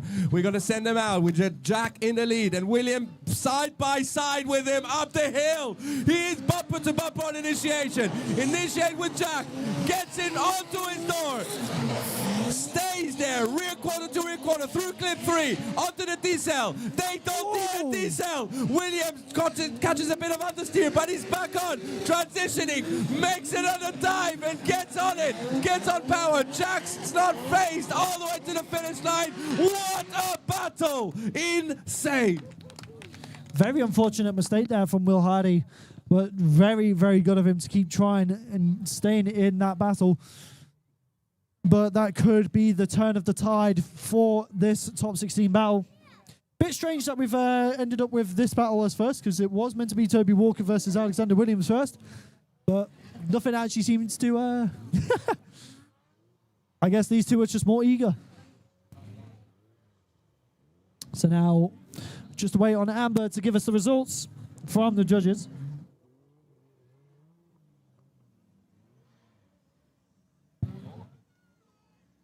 So now it is Jack Chapman moving on to the top 8. Will Hardy just making that mistake, unfortunately. Not the way he wanted it to end, but considering the situation he's in, he did an amazing job. Oh, this is another battle. Brandon, are you seeing this? We got a pink car, Alex Williams, against Toby Walker in his brand new chassis, brand new build. First round out. This is going to be great. This is going to be mental. Here we go, sending them off all the way to the Driftland wall. Alex Williams is going for it, but Toby's there, initiating with him. Gets back on power. Really good so far. He's staying with him all the way around. He's catching on onto the decel. Slows it down. He's going to push him around. He's pushing him through zone 5. Now transitioning around to clip 6. He makes a bit of a dive, goes back on power, and he's staying with him all the way around. Toby is showing he's a force to be reckoned with. Toby is absolutely pushing Alex around. He is not here to play. He means business. So and many he knows. people don't know, but Toby started drifting a few years ago, but a long time before that, he was doing a lot of RC drifting all around the world. He was competing in crazy level. So he's got a lot of twinning experience without even being in a car. So now that he's in the car, he's just on point. And that car is looking very well for first round out, but now we're going to swap them around. And we know Alex is not shy. He is very good. He's not leading the champ. Well, is he leading the championship? He is third in class. Third in the class. So he's there for a reason. He is on point, and that car has been brilliant all day. So now we're going to swap them around, and we're going to see how Alex deals with Toby's lead. This is definitely going to be interesting. Obviously, Alex was saying to me he wants to get into class 1 tomorrow, so he's got to put his paces through. Here we go, Toby Walker in the lead, Alex and Williams in the chase, S14 versus E46. Let's see what they can do as they come down the main straight. Lots of speed there between the two of them. Toby's got to put the pressure on now. Here we go, a bit of a wobble there, but Alex does well to cope with that as they come through out of clip 2, coming around to into clip 3, but Alex takes takes out the clone as they come through. Oh, but look at the pressure from Alexander Williams, almost pushing Toby Walker around. It then goes for the dive through out of clip 5, coming around into 6. This is incredible stuff between the two of them as they come across the line.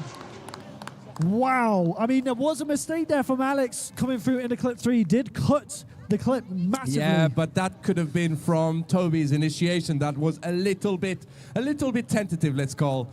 So great run for both drivers, but I think, on my eyes, Alex done a slightly better job. We'll have to see what the judges say, though, because they have the better view. They have the eye in the sky, essentially, compared to us.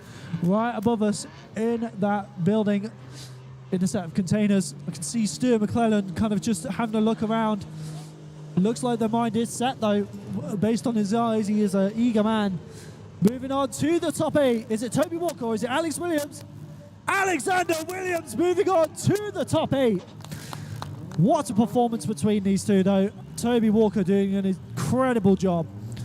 Congratulations to both of those drivers for putting on an insane battle. But now we have Jack Drake with Mr. 50-50. I mean, that's going to be a bit crazy, isn't it? Oh, yeah. One of the fastest drivers we have on the grid in Class 2 against one of the lowest powered cars on the grid.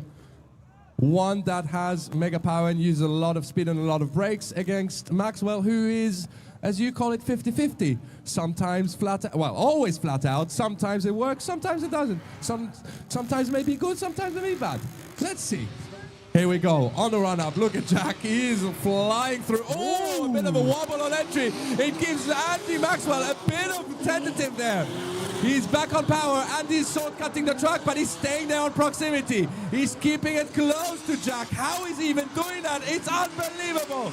Now Jack puts his foot down through clip 6, onto the last corner, and smokes Driftland out all the way to the finish line.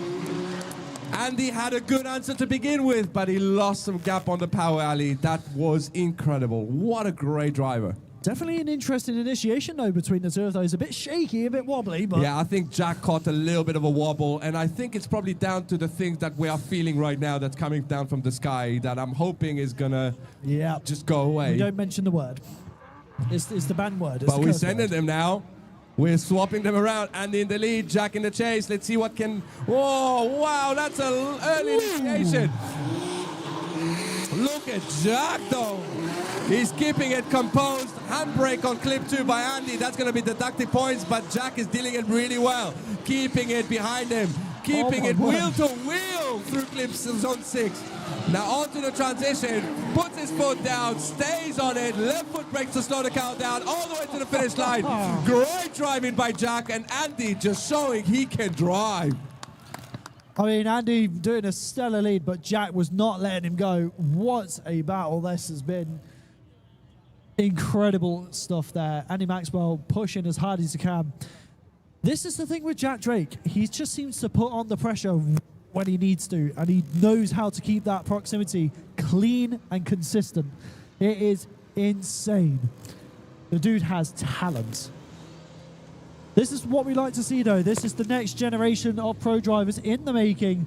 Of course, going from class 2 to class 1. And it is Jack Drake moving on to the top 8. Andy Maxwell is putting on a really good fight, though.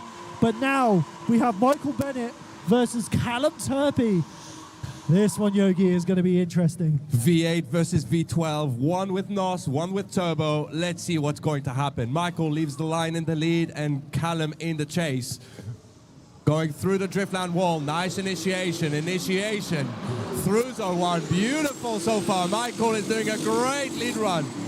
Callum is just not where he needs to be, but he's now reeling it in. Straight onto Michael's door, onto the T-cell. Through zone 5, Michael is doing an impeccable job on the lead. Callum is transitioning around.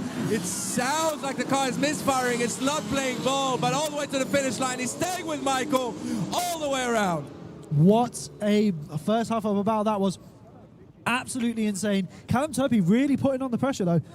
And I mean, that was insane, man.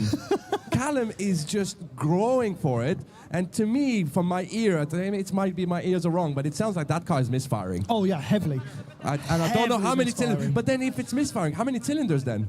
Yeah, that is 11, 10, could be 11, 9? could be 10. How many contenders are misfiring? We don't know. Right, should we make a bet and see how many? I don't know. actually We'll is? find out. But now, we're going to swap them around. We've got Michael in the chase. Oh, this one's going to be fun. And Callum in the lead. Oh, Michael leaves before Callum. He wants the run-up. He knows Callum is fast, and he's going to go for it. Nice initiation by both drivers. Michael initiates very early. Michael tries to reel it in. He lost a bit of a gap there. He's trying to make it work. Callum goes very wide, and he's going off the track. His two wheels off the track. He's making it work, but that's not working out as it should. Michael is trying to catch on, but they're both making mistakes in the lead and in the chase. It's just not what the judges wanted to see. This one's going to be difficult.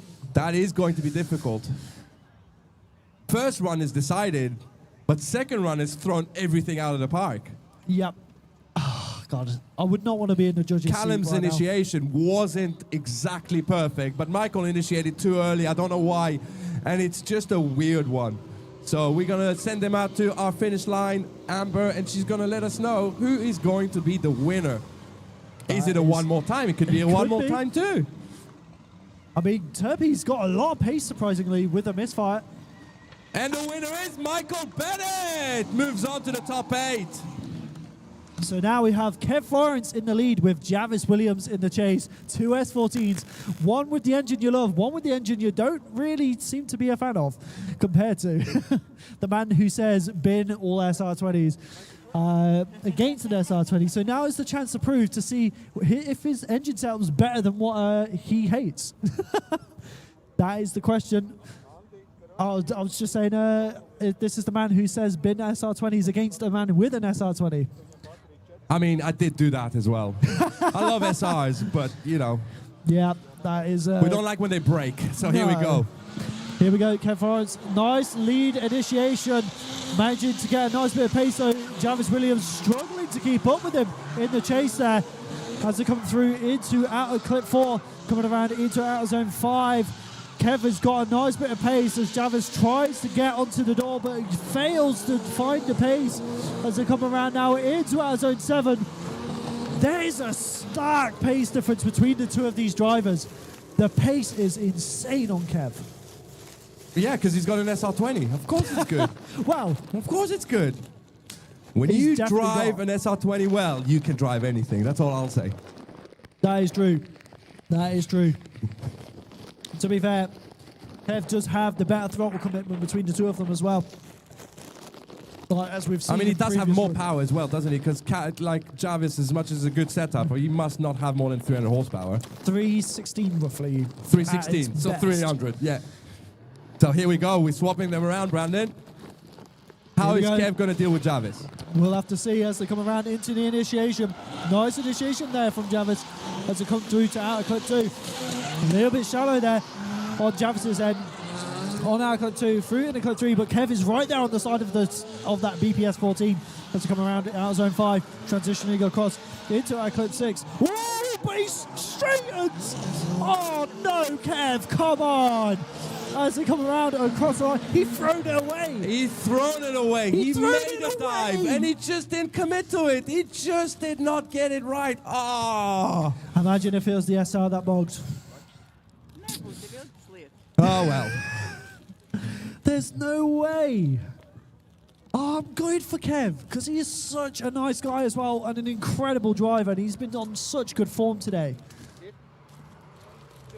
It's hard for me though because Javis is also a good friend of mine as well. I used to spot for him.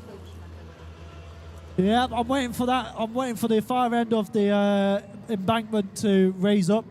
Moving on. Javis Williams moving on. The loudest group part of the crowd over there. Loudest part. Oh, the flame coming out about the back of Javis' car was pretty cool. On to our next battle. This is going to be a fun one. This is Nathan running the lead Yep, and Paul Paul Seymour. Seymour in the chase. It's official. SR lost to an MX-5 engine. So? He I didn't have an lose. He MX-5 lost. The engine. driving skills lost there. That was a mistake, right? Here we go. So Good we got point. Nathan running the lead. Look at that initiation. Oh, a bit of a wobble there. But Paul is taking a chance there. He's making a dive. all the way through clip 3. Now down the hill, onto the decel zone. We're slowing down. Paul makes a dive, gets it on Nathan's door, and now, picks up in transition. He did the same as Kev, but he pulled it off this time. Puts his foot down all the way to the finish line. Wow, that was a great run. Yuzi power! Love me a Yuzi. I'm a bit biased because I've just bought one, so. But no, I mean, I got one, and I'm just going to say, meh. Meh. Is it 1U or 3U? It doesn't matter. It's a toy V8. It's a V8, but it's not really. It's a bit of a weird It's one. a And I love wannabe. mine, but yeah. It's not a V8. Anyway, we swap them around now. We've got Nathan running in the chase. We know Nathan has no fear whatsoever. Keep it well, the driver. He's initiating behind Paul Seymour. Paul is going wide. He's fixing it. Missing clip 2 completely. That puts both of them on the wrong line, but Nathan has no answer. He's still not utilizing all the gap. Paul Seymour is using all the power to his advantage. Goes faster through every clip and leaves Nathan in the dust all the way through the last corner. That was quite the gap made there. Another thing about Paul Seymour's car, obviously he is on Wise Fab now as well, and he's still adjusting, getting the car dialed in. So it's good to see that he seems to be really gelling with that geometry now. But we'll have to see what happens with the judges' call. As we have them coming back, we have Mark Brown there, warming his tyres up for his battle against Kieran Burley in that very, very standard E46. That is literally clutch and cash or SDC spec, which is insane. It's good to see though, as we have them both at the results area. Amber's going to wave her flag. Who's moving on to the top 8? Will it be Paul? Will it be Nathan? That is the question. Well, that's going to be an interesting one, right? Oh yeah. Can Kieran keep it up? And I think he's got a little bit of a wish there, because what's coming out from the sky is definitely going to help him. But first, we're waiting for the decision between Nathan and Paul. Judges seem to be taking a bit of time with this. Obviously, they're going to be wondering, oh, and it's Nathan Rudd moving on into the top 8. And it's all about the lead sometimes. All about the lead.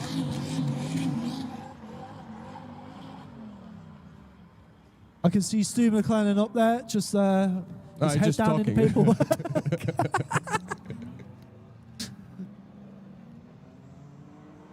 But now we got Mark Brown in the lead with Kieran Burley in the chase. Oh, but look at that! Oh my word! How did he keep that on track? He was so committed. All I'm going to say is, go on, Mark! Oh, but Kieran Burley drops the tyre now. This is pandemonium in this battle so far as they come around it into zone 5. Sorry, it's out zone 6. Now into out zone 7. Mark Brown just walks away. Do you know, all I'm going to say is Mark Brown must have had the biggest smile on his face on the finish line when he finished that, because risk-reward, that was like all the risk, and he got out of it. How did he get out of it is mental. Wow. I tell you what, though, at least you can say he did the biggest outside line between 1 and 2. I mean, yeah, but probably on And the wrong survived. side, but yeah, okay. And survived. And survived, yeah. That was insane. Basically, I'm all not it too was is he's kept his both foot to the mat. Throttle and brakes. Left foot brake, full throttle, and hope for the best. Yep. That was great. The EcoBoost survives. But you see, that EcoBoost with a normal gearbox wouldn't have been able to do that. No, because he's in an AHP. He's an 8 HP, but what I'm saying is the torque that he doesn't have is mimicked and basically fixed with the 8 gears Fast and Furious style, which is pretty crazy. It is a crazy, crazy concept of a car, to be fair. I mean, it's good. You see, we're seeing a lot more EcoBoosts getting swapped into these kind of cars now around the world. People are starting to toy with them a bit more. So it's definitely interesting. I mean, these modern engines, I mean, people But seem to again, be that's toying. still going to be a deduction, and I'm fair enough for Kieran for keeping up drift Yes. after that, because he's slowed right down there. But I think that's the reason why he probably dropped the wheel. So we're going to swap them around and see what happens on the other side. Yep. So now we got Mark Brown in the chase, Kieran Burley in the lead. Just making sure they're both ready to go, checking over the cars, making sure they're all 100% to go. So I think we're just getting Kieran Burley to just move back a little bit there, making sure he's lined up correctly. Just making sure everything's 100% ready to go from both the judges, track staff, and drivers. Our Starline Marshal just checking up on Mark. I'm not too sure what's going on here. They're communicating something. Not too sure what's going on. Oh, and it looks like we do have Drew coming down with the truck. Oh, no, maybe not. Naughty, naughty, you're teasing me. See. Oh, it looks like he's checking out Mark Brown's car. Making a move back. Oh, no, he's checking Kieran Burley's car. What is going on here? I think there was some sort of leak on the previous run, and now they're trying to see which car is it, so they're moving both cars. Yeah. I mean, it's great for Kieran because it's a stock car, so most likely it's probably not Kieran. Yeah. I mean, it is a Ford EcoBoost, so... Exactly. Yeah. Says everything, don't it? Is it the wet belt EcoBoost? I think so. I don't know about these engines. Chain driven. You need to ask somebody who has a Ford Fiesta or Focus. And Chain? So don't point at it. That's an embarrassment, man. Sorry. You missed the whole joke. It's okay. Whoa!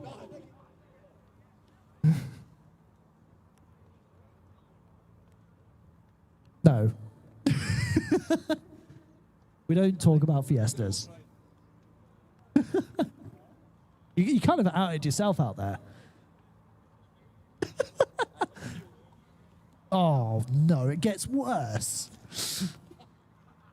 Gets worse. I guess I was wrong. It probably is Kieran because we just saw Kieran get out of the car and there must be some sort of issue with it. Maybe it is from the previous contact he had with...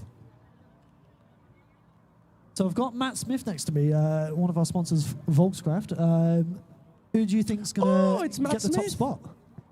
Well, I like both of them, so I'm not going to say anything against that. Any predictions for the rest of the bracket? I mean, Kieran's driving savage. His chases are incredible. His initiations are incredible. So he's got potential, isn't he? We'll have to see. I agree. Mark is also driving the best I've ever seen him drive. The car looks like it's handling well. So as long as they can both hold it together, it should be quite entertaining, shouldn't it? I mean, can we just see them both run one more time again and again? No, I don't want to hear that. Okay. You're right. Oh, it looks like the VIP area's started to get a bit of attention. Oh, is that a Corsa B I see And up that there? is the recovering leaving. So that means there is something issue with Kieran's car. Just clocked onto the Corsa B at the top there. Go back to McDonald's. That's where you Seriously, belong. like, what do you get excited about, Brandon? Like, come on, man. The Corsa B, bro. Oh, That's yeah. what I mean. There's a ladder there, and you see, like, oh, Corsa B. Woo, yeah. There's a Old ladder in the school. crowd, The man. Mackey's Tray Special. Can we give him a shout out? If he's watching the live stream, does he know that he has a really, really cool car? I hope he knows. Yeah, what is that between the Hope he Transit does. and the Safira? That is sick. A red What? ladder. So Is cool. it red ladder? Ooh. Somebody needs to bring him here. Oh. Like,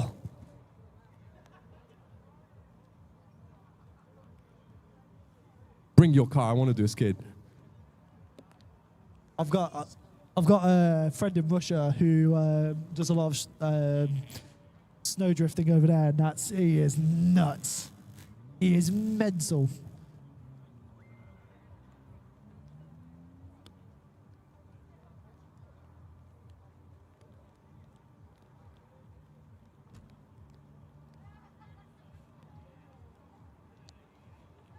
So Drew, Mr. Thunderbird himself. Oh, the golf cart's on the way. Golf cart. They were looking at the wheel drop there. Oh, wow. Look at that off-roading. Oh. I hope you guys on the live stream saw that, but there was a bit of a wobble by Stu and You almost got launched one off of the our car. judges. It would be That's the two of first our time. judges. Well, who's going to do the job if they both fall and hurt themselves? Who's going to do the job? Imagine doing Minami jump at Driftland in a golf cart.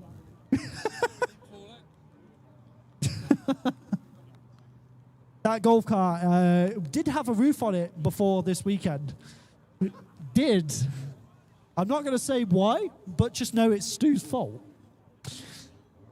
And the reason is hilarious, but we won't get into that. That's a campfire story. So Kieran Burley's car getting pushed back. Oh, very far. Not too sure what's going on here.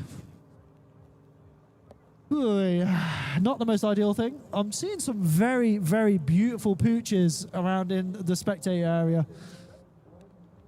Sorry, dog appreciation is like a major thing for me. I love dogs. There are some beautiful dogs kicking around today. I'm just talking about how many nice dogs there are just kicking about in the spectator there's area. lovely dogs here.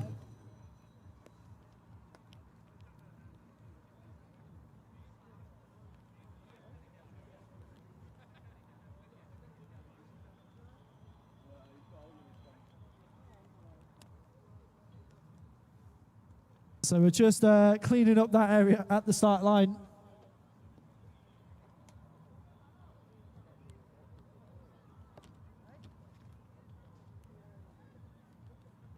Oh, so we found out Kieran Burley. Is it Kieran? So Kieran Burley's got a hole in his sump. Do we know what's caused that? Ah, so from the rumble strip. Yeah. Oh. So would that be potentially bowing out? Well, hold on a second. He carried on drifting all the way around, didn't he? Wow. If that engine's not knocking, he's super lucky. So we might be able to call a competition timeout potentially on that. Matt Smith What has are said they he's going got to a do? Put solution. epoxy on it, like? You Matt won't said do he's that got in something. 5 minute time. There's no way It's you can Matt change the Smith, sump. what do you mean? Nah, nah. Drive shaft is easy. A sump, you have to undo the whole subframe. You have to undo the whole subframe on them. Absolutely. I think Matt's got something that you can mix in with the oil. Yeah, I think that is actually, I JB weld, genuinely yeah. think that is what they're going to do, is like a JB weld. As the big no-no has started to arrive. Fingers crossed it stays back a bit. Back, I say. Not exactly the most ideal weather. So, once again, we want to have a lovely little shout out to all of our partners and sponsors who have been supporting the championship for quite a while now, which is PO Performance, Volkscraft, Dory Hero, Talk and Tidy, and G-Tech Events. Obviously, we have been having them alongside us for quite a while, and without them, we wouldn't be able to hold what we are doing this season. And we also have a lovely set of merch tents. We have Stacey, which is Stuart Adsley's sister, with a lovely cake store there. Some of the finest cakes in all of Scotland. We've got Mackenzie's drift stall over there as well with his own personal merch. We have Drift Her clothing alongside the DLGB official merch tent. We have Talk and Tidy as well with some beautiful merch. They've actually just released a new Gabby and Jamie Stanton set of merch. So if you want to go check that out, it is gorgeous.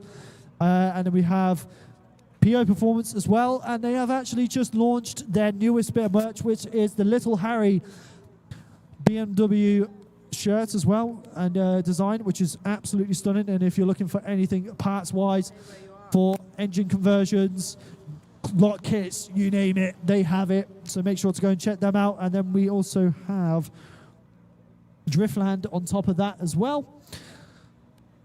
And Driftland have their own merch. I do believe they have started packing it up there. I'm not too sure.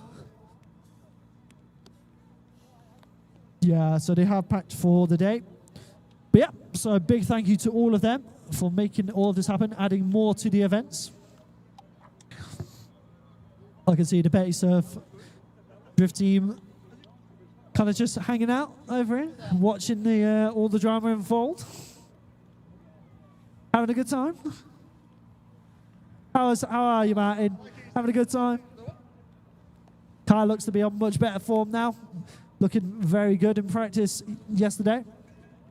So now we're going to see you in the demo after our battles has finished here.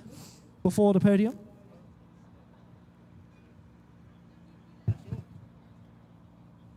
So we're just going to get all of this finished up. Oh, Stu's turning up with the golf cart.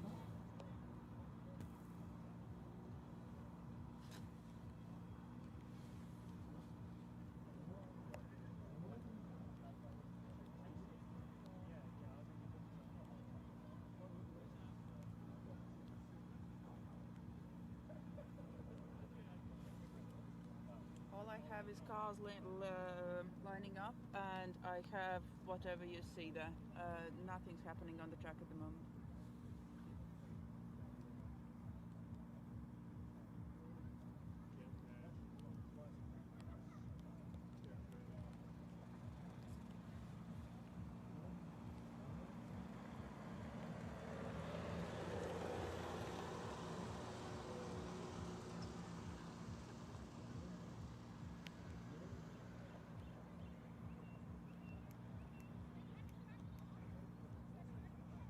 Not too much longer now. We're just waiting on the rest of the start line to be finished up and cleaned. We got Drew over there in his pickup.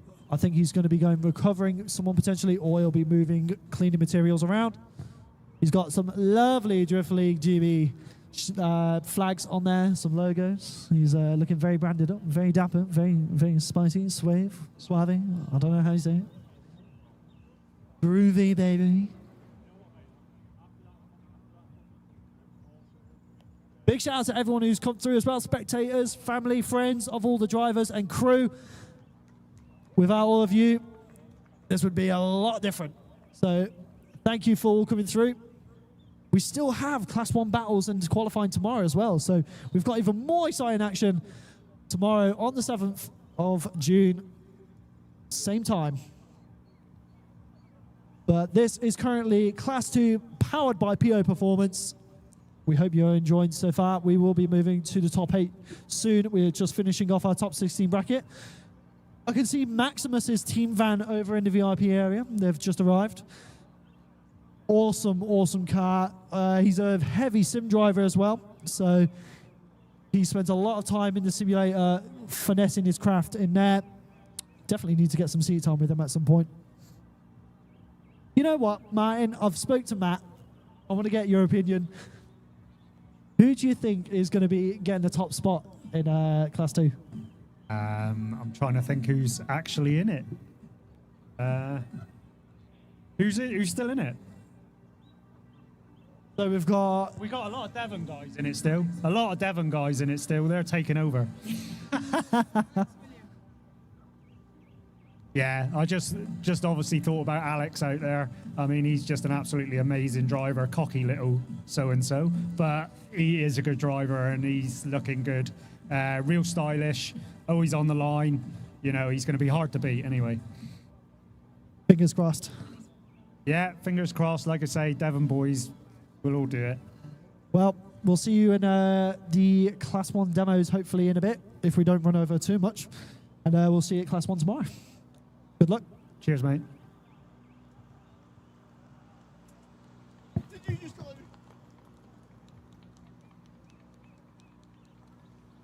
Who else can I find? Matt Brown coming around up the ramp. Not too sure what's going on there. I think he's got Kieran Burley in his passenger seat. Oh, is it Lee? Ah, Lee's just having a quick ride there. The VIP package, the bougie one. Oh, Amber's here with the flag. Here we go. We're back. Amber, what's going on? She definitely can't hear you, and she doesn't know anyway. That's the whole point. But I think we're going to start sending the next pair, which is the last pair of the top 16. We got Johnny Hargrave versus Johnny. And Mark Brandon has went through, yes, because Kieran Burley's car has a hole in the sump, Brandon. That's something that you can't really fix in 5 minutes. Maybe a bit of JB Weld, but nah. That doesn't sound safe to me. Anyway, moving on. We have the battles of V8. We got PS13, Johnny Hargrave with an LS, and Johnny Crisp in his Volvo 340. 240? 340? 340. 340 with a 1UZ. So baby V8 versus real V8. Let's see how it goes. Here we go. Sending him off the line. Johnny on the lead. Johnny Hargrave in the lead. Johnny Crisp in the chase. Here we go. Nice initiate, both drivers. Johnny Crisp puts it right on the door. Makes contact. Jonathan Hargrave makes it work. Now I think they're realizing that the track is a little bit more slippier than usual, so they're adjusting as they're running through. But Johnny's doing a sterling job through all the clips, transition around all the way to the finish line, build a bit of a gap. Really great job by both drivers. Wow. Johnny That Crisp. could have got a lot worse. That was a very risky initiation there from Johnny Crisp, but he managed to pull it off. Just unfortunately losing that ground midway through that run. But Jonathan Hargrave putting on a stellar lead. What a driver. He's just absolutely on it this weekend. But now that we've got them flipped around, it is now just a question of, can he keep it consistent? Can he get a good chasing on Johnny Crisp? We'll have to see as they get him sent off the line. Here we go, sending them. Johnny Crisp in the lead now. Can Jonathan Hargrave repay a favor? He's going in, initiating. Johnny Crisp going way wide. Jonathan Hargrave goes way shallow, and it matched around through clip 3. Now Jonathan is back. He's on the pocket now. Can he stay in the pocket through zone 5? Yes, he can so far. Wow, that was going to be a very tight transition, but he made it work. He's gone back on power, onto Jonathan Crisp. Great through the finish line. That was, I'm just going to say it, that was messy. I mean, you can understand why the track conditions have changed. It started to like pour a little bit of drizzle all the way around, so the track's a little bit more greasy. That was tough. But now let's see what the judges think. I mean, I think I know who won. I think Johnny won. I think Johnny won. Yeah, I think Johnny with the V8 won. We'll have to see. Moving on to the top 8. It's a one more time. That is what I thought too. So now we have Alexander Williams and Jack Chapman up there at the start line waiting to get their battle kicked off. And I do believe, if I double check our bracket, that is the start. This is going to be the first battle of our top 8 here at round 2. So I think we're just getting these drivers off the line.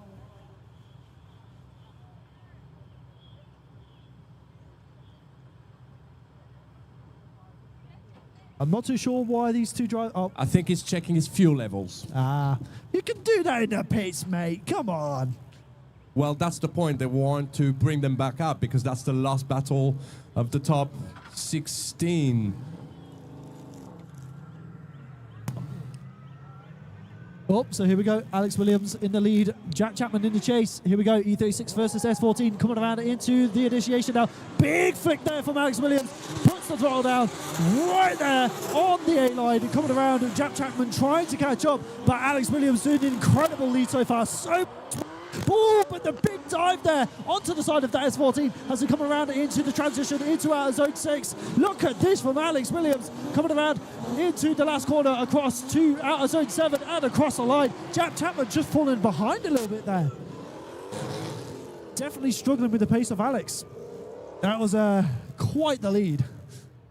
But we'll have to see what happens as we flip them around. The wings definitely seem better days on Alex's car. During practice, he hit the end plate off of the wall. This is definitely going to be interesting, though, because Alex is an extremely aggressive chase driver, as well as lead driver. Like, it's just an all-around jack of all trades. Obviously, there's still a little bit of refinement there that needs to be done if he wants to hang with Class 1 permanently. We'll have to see as Jack Chapman is now in the lead. Alexander Williams in the chase. Coming into the initiation. Nice initiation between the two of them. Alex looking to get the dive onto the door. Yes, he does. He is right there on the side. Ooh, a little bit of de-lamming potentially there from Jack Chapman. But look at this from Alex. Oh, but a spin. But he manages to avoid it. Amazing prediction and control there from Alex Williams. Wow. And that, ladies and gentlemen, is all she wrote for Jack Chapman, I think.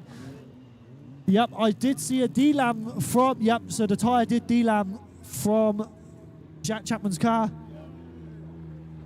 Yeah. That's why you choose a good tyre to use. Exactly.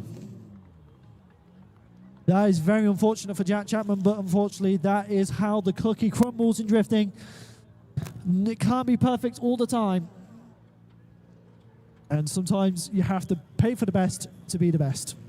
And that does include tyres. Tyres is a major factor in a lot of these battles.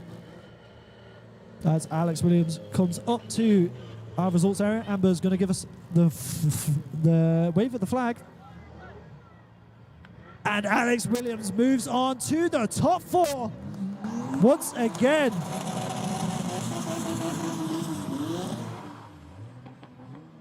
Jack doing an amazing job. Nope. A big rubber snake from that tyre. But now we have Jonathan Hargrave and Johnny Crisp back at the line again. Oh my God, there's so much tyre. Oh, he's dealing the whole tyre, that's for sure. Nice bit of licorice there. George, have a taste. Is it good? Sweeties. So now we got Johnny Hargrave and Johnny Crisp at the line for this rerun. This one more time. So Jonathan Hargrave in the lead. Jonathan Crisp in the chase. Volvo versus S13. Nice big flick initiation there from Jonathan Hargrave. Oh, but Jonathan Crisp right there, but does lose a bit of ground there. Probably a very weird initiation between the two of them as they come around now into the decel on out of clip 4, coming around into out of zone 5. Looking good so far. Johnny trying to get onto the side of that PS13, trying to find the pace, but he's struggling to keep up with Jonathan Hargrave. Mr. Kent Bog as they come through out of zone 7 and across the line. There is quite a bit of pace difference between these two cars, and I do think it might come down to just... Well, I'm not too sure. What I saw was Jonathan Hargrave being very, very tentative on entry. Kind of didn't initiate properly, and it put off a little bit of Johnny Crisp out of it. But then by the end, Jonathan just picked up loads of pace from an extra power. So that was a crazy thing to watch. But you remember I said earlier about one you said is a toy V8? Now you know why. There you go. Okay. That's the difference. But here we go, sending them around. We got Johnny Crisp in the lead now. Jonathan in the chase. Ooh. Definitely not the best start there from Jonathan Hargrave as they come around now, but he's managing to get the pace back. He gets onto the side of that Volvo, coming around now through out of zone 5, transitioning into 6, but the dive there, the transition was beautiful from Jonathan Hargrave as he's coming around now into the last corner. Very deep there from Jonathan Crisp. What a battle. Great adjustment there at the end by Jonathan Hargrave. He was about to go front wheel to front wheel, pull the handbrake really quick and gone back on power. Only someone who's confident with a handbrake can do that. That was great adjustment. That is the thing with drifting, especially in chase driving. It's all about predicting what the lead's going to do. And a lot of the time, and having the instinct to do them without thought, right? Yes. Because he didn't have time to think there. He had to do it straight away. Split-second decision making. And another major factor is the spotters watching practice and earlier battles and giving information about what that driver's been doing. But moving on into the top 8.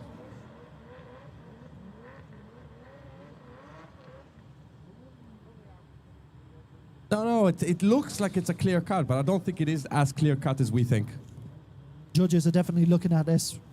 I think Jonathan Hargrave takes the win. Someone's looking at the bracket. It got updated. Ken Bog moves on as we now have Jack Drake versus Michael Bennett. Oh my God. That is going to be a crazy battle. Jack Drake has been on point all day. Michael Bennett has been really, really good all day. But the pace Jack Drake has in his car is really unraveled. So Michael is going to have to push 120%. He's going to have to push hard and go hard.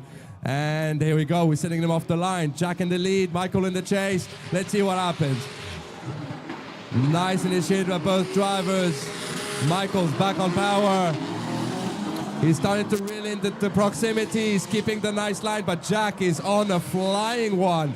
He's right there. Now Michael is in the pocket now. Can he stay in the pocket? Jack Drake puts his foot down, goes back on power. Michael is managing to squeeze every ounce of power, but Jack, he's on a flyer. I mean, Jack's just absolutely insane. I mean, I would love to see Jack versus Alexander Williams in the top 4. But obviously, Michael Bennett still has the second half of the battle to work with. So it's now really all down in his hands to really put the pressure on now, put that good lead on, and see how Jack responds to that. But for now, all we can do is watch as we get them set off for the second half of their battle. Here we go. Sending him off the line. Michael in the lead now, Jack in the chase. All the way along the Driftland wall. Nice initiation. Michael does great job right now, but look at Jack. He's right there. He is not letting him go. He wants to win. He's hungry for it. And he's staying on the door all the way through the decel, keeping the proximity in check, pushing Michael around through clip 6. He's staying on the rear corner. He's not letting Michael go. Left foot braking all the way to the finish. Make some noise for Jack Drake and Michael Bennett. Jesus, Jack. I told you, man, he's on it. He's hungry. He wants the title. He really does. He really does want the title. He's hungry for it. He's got a car that matches his skills, and he's on it. What an incredible driver. I mean, we cannot fault Michael Bennett at all in this battle. He has done an amazing job himself. But Jack Drake just on a next level run. So this could be a season for him. This could be the season. We'll have to see as we come up to the results area, as we have Nathan Wood and Javis Williams warming the tyres up. Moving on, Jack Drake moving on to the top 4, meeting Alexander Williams. That is going to be a battle to watch. I am so excited for that. But now we have an E36 Compact versus an S4 team. This one's going to be interesting. Mr. Javis Williams in the chase from the Northerns camp. Northerns MX5 team, give us a cheer. This is your boss. So here we go as we set them off. Javis Williams in the chase, Nathan Rudd in the lead. Nathan putting on a really good performance though this weekend. Big flick initiation, but look at this from Javis Williams right there in the start, but he does fall back a little bit as they come through. Not the best line there from Nathan so far as they come through into clip 3, coming down the hill into out of clip 4. This is looking good between the two of them so far, nice and even as they come through out of zone 5, transitioning across to out of clip 6. This is looking very good from Nathan Rudd so far. Good pace, good consistency, good line as they come across out of zone 7 and across the line. Javis Williams losing a bit of ground there. Never underestimate the pace of a compact because they are quick, especially if you know how to set them up right. One thing that still amazes me about the E36 compacts is that they have an E30 rear subframe. Yes. It's so, like, it just, I don't know. It works really well. I love that. But you've done the MX-5 Northern cheer. How about a Keep It Welded cheer? Who's here for Keep It Welded representing? Whoa. Come on, a bit louder. Who's here for Keep It Welded? There you go. Who's here for Northern's MX-5? Here we go, the second half of the battle coming through. Javis Williams in the lead, Nathan Rudd in the chase. What can they do as they come down the main straight with a lot of speed? Nice initiation there, keeping it clean throughout zone 1. Coming around now into our zone 2. Nice there from Javis Williams so far. Nathan Rudd trying to keep up. It is kind of even between the two of them so far as they come through now into outer zone 5. This is looking really good between the two of them. Nice and tidy. Javis on a really good lead so far. Nathan right there though goes for the dive onto that rear of the front quarter. What a battle. This is That's going to be really a hard good battle. one for the judges. There is a lot of indifferences. This is a hard one. One little girl here saying, come on, Nate, and another girl saying, come on, Javis. So there's a battle here. Yep, there's not a just battle. in the not just on the track.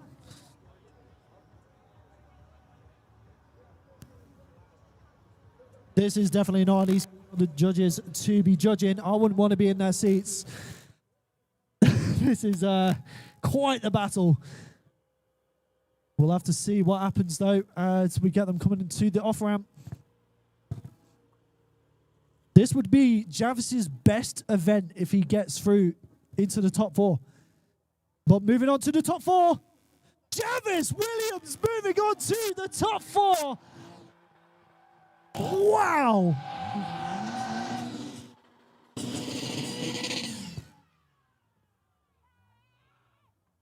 That is wild. So, ladies and gentlemen, this is officially Javis's best performance in Drift League GB ever. But this is his highest finished. This is a record finish for Javis. That's wow. So I'm just going to double check our bracket and see where we're at.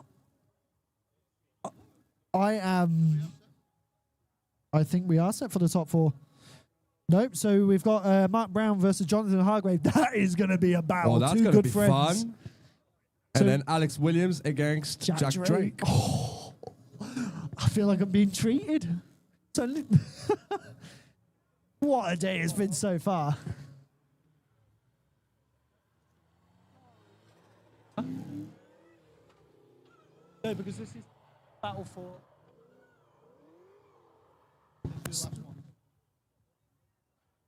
So now we've got Mark Brown versus Jonathan Hargrave, 2 S13s, 2 different shapes of S13s, 2 very different engines, and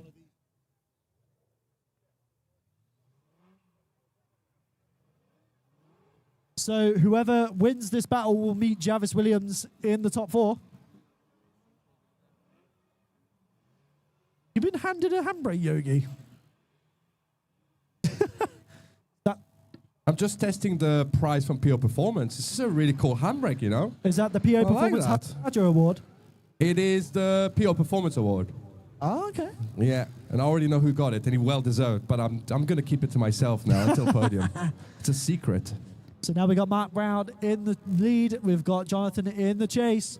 1 V8, 1 4-cylinder EcoBoost. This is going to be very interesting. What's the pace difference going to be like? RPS 13 versus PS 13. Here we go. Mark in the lead. Jonathan in the chase. Here we go. Firing down the main straight. Mark doing a massive initiation though. But look at this between the 2 of them. Mark doing a lovely job so far. But Jonathan's right there. Gets the dive onto the rear quarter. Ooh, a little bit of a check up there from Mark Brown. Maybe playing some games here as he comes around from out of zone 4 to out of zone 5. Coming around now into the transition. Nice clean transition between the 2 of them there as they come around into the last corner, into out of zone 7 and across the line. It looks I like have never seen Jonathan Hargrave that close. Never. And that was a very panicky moment. It did tap him. Did you see the tap? Just. No, that was a tap. It wasn't a bad tap, but it was a tap. It was a there. little nudge just So saying, Mark Brown "I'm right shallowed here." up the angle at 3 there. I'm just thinking, is Mark trying to play a bit of game here? Trying to get No, I think he was a little bit on the inner line between 1 and 2, which sent them a bit wider, and Mark Brown got a little bit shallow into 3, so that put 2 and together, and they just had to make a bit of contact. But that was well played by both of them. No white flags there, just put them down and get away from it. Really good. Now we'll have to see what happens as we have them flipped around. Jonathan in the lead, Mark Brown in the chase. Will there be a gap on the start? It looks like there will be a little one, but Mark Brown, but he just, oh no! Mark Brown tries to go for the big dive and it does not reward him. So that will be Jonathan Hargrave moving on into the top 4 to beat Javis Williams. That is very, very unlucky for Mark. It does look like Mark just tried to dive in, dove a little bit too hard, too many beans, and just locked up the front brakes and just couldn't go nowhere. That is very unlucky, but unfortunately, high risk, high reward, and unfortunately, no reward. The way I saw it is Mark Brown lost on the run-up, right? Jonathan Hargrave just left him, and then on the run-up, Jonathan actually initiated way early, so that it made him a bit slower, and Mark Brown stayed straight, gone really, really fast, and then got a little bit of panic mode, hit the brakes, understeered, and that's all she played. But it could have gone much worse. It could have gone into the bank, so yes, good work for him. Definitely, Mark Brown doing a stellar job this weekend. This has been some of the best driving we've seen absolutely. He's from doing him. so well in that car. I'm so happy for him because he's having fun, he's enjoying it. And Johnny takes the win. I think it might be his first top 4 finish. Potentially. And he's driving. Oh, now he's going to be cutting. He didn't bring his other car. He probably should have brought his supercharged one for tomorrow. Now we've got, so he'll be facing Javis in the top 4, but now we've got Alex Williams versus Jack Drake. Ladies and gentlemen, everyone at the track, everyone on the live stream, this is where it gets crazy because there's some of the craziest drivers going against each other in this top 4. I mean, this first battle in the top 4 is going to be absolutely mental. Alex Williams being our top qualifier against Jack Drake, which was our round 1 winner. These two both got a podium at round 1, but now it's a question of who's going to go on to the final. They've now got a chance to shake up their points here quite a bit. Obviously, no matter what, they've still got a chance for a battle for third. So it's all coming down to this. This could really set the tone for who takes the lead in round 3. I can see Will Hardy over there just on the balcony having a chat. So now we're just getting everyone prepared. So we're just going to quickly have a chill, have a chat with a bunch of people while we wait for our top 4 drivers to get ready. Once again, a massive thank you to all of our track staff, everyone who is involved, getting everything top and tidy, ready for the drivers. We've got all of our media around the track. You'll see them in the blue and the black vests. All of our marshals in the orange as well. Just having a quick sit down. I know this is a long day for them. They're on their feet for a very, very long time. You can see George there nodding with the green, with that big red flag in his hand. You having a good time? You having fun? Yeah, that's what we like to hear. Also, we got our drone pilots at that PO Performance tent right by the off-ramp. They've been absolutely savage for quite a long time alongside us, putting some amazing footage out there. They've been doing a stellar job. Our judges up there as well, making sure that all of the calls are fair and correct. And a big thank you to all of the Driftland staff who have been around as well, making sure that every other bit runs smoothly. We've got Lou and Cam in the clubhouse, serving everyone, sorting out the driver bands, making sure the sign-ons are all good. And a big thank you to our sponsors, PO Performance, Volkscraft, Dory Hero, Talk and Tidy. They've been making sure that our championship runs for the foreseeable future, supporting us, as well as the merch stores alongside, giving some pretty cool stuff to the spectators. If you want to go and purchase some cool stuff, you can go and check out Stacey Cakes, Kenzie Drift, Drift Her Clothing, alongside the GLGB official merch tent, Talk and Tidy, PO Performance, and the Driftland tent. But I do believe the Driftland tent is now packed down. I can see a Mr. Rise in the background there, in the crowd. The owner of the Scottish Virtual Drift Series. We have done a partnership with them in Series 4. Ladies and gentlemen, Brandon, we need to appreciate the next battle before it starts. This is going to be nuts. Because it's going to come and it's going to go. We got Alex Williams against Jack Drake. I can't breathe anymore. This is going to be one hell of a battle. We're going to have loads of fun, and we're going to love this part. It's going to be foot to metal by both drivers. Let's see it unfold. Definitely, Yogi. This is going to be all right. Thumbs up. One. Thumbs up. We are setting off. Jack Drake leaving the line straight side to side with Alex Williams. Alex Williams trying to run away, but Jack is straight bumper to bumper. Great initiate by both drivers. We are on it through clip 2 onto clip 3. D-cell zone down the hill, slowing it down. Jack Drake pushes it around, gets back on power through zone 5. Absolutely beautiful run so far. Makes another time, gets it up to the door, slows it down on the left foot brake all the way around. Makes some noise for Alex Williams and Jack Drake. Wow. Absolute bonkers. This is class 2. These two drivers are on point. The fact that both of these cars they're capable of hanging in Class 1 as well. It's the matching on initiation. I think it's the first battle we saw both head-to-head match on initiation. Angles, speed, everything was matched. But now we're swapping them around. And I think Alex Williams is hungry for it. He doesn't want to let Jack take the win again. He wants the win this time. Let's see him through the Driftland wall. Nice initiation. Alex puts him right up to the door. Jack is giving him all the opportunities possible.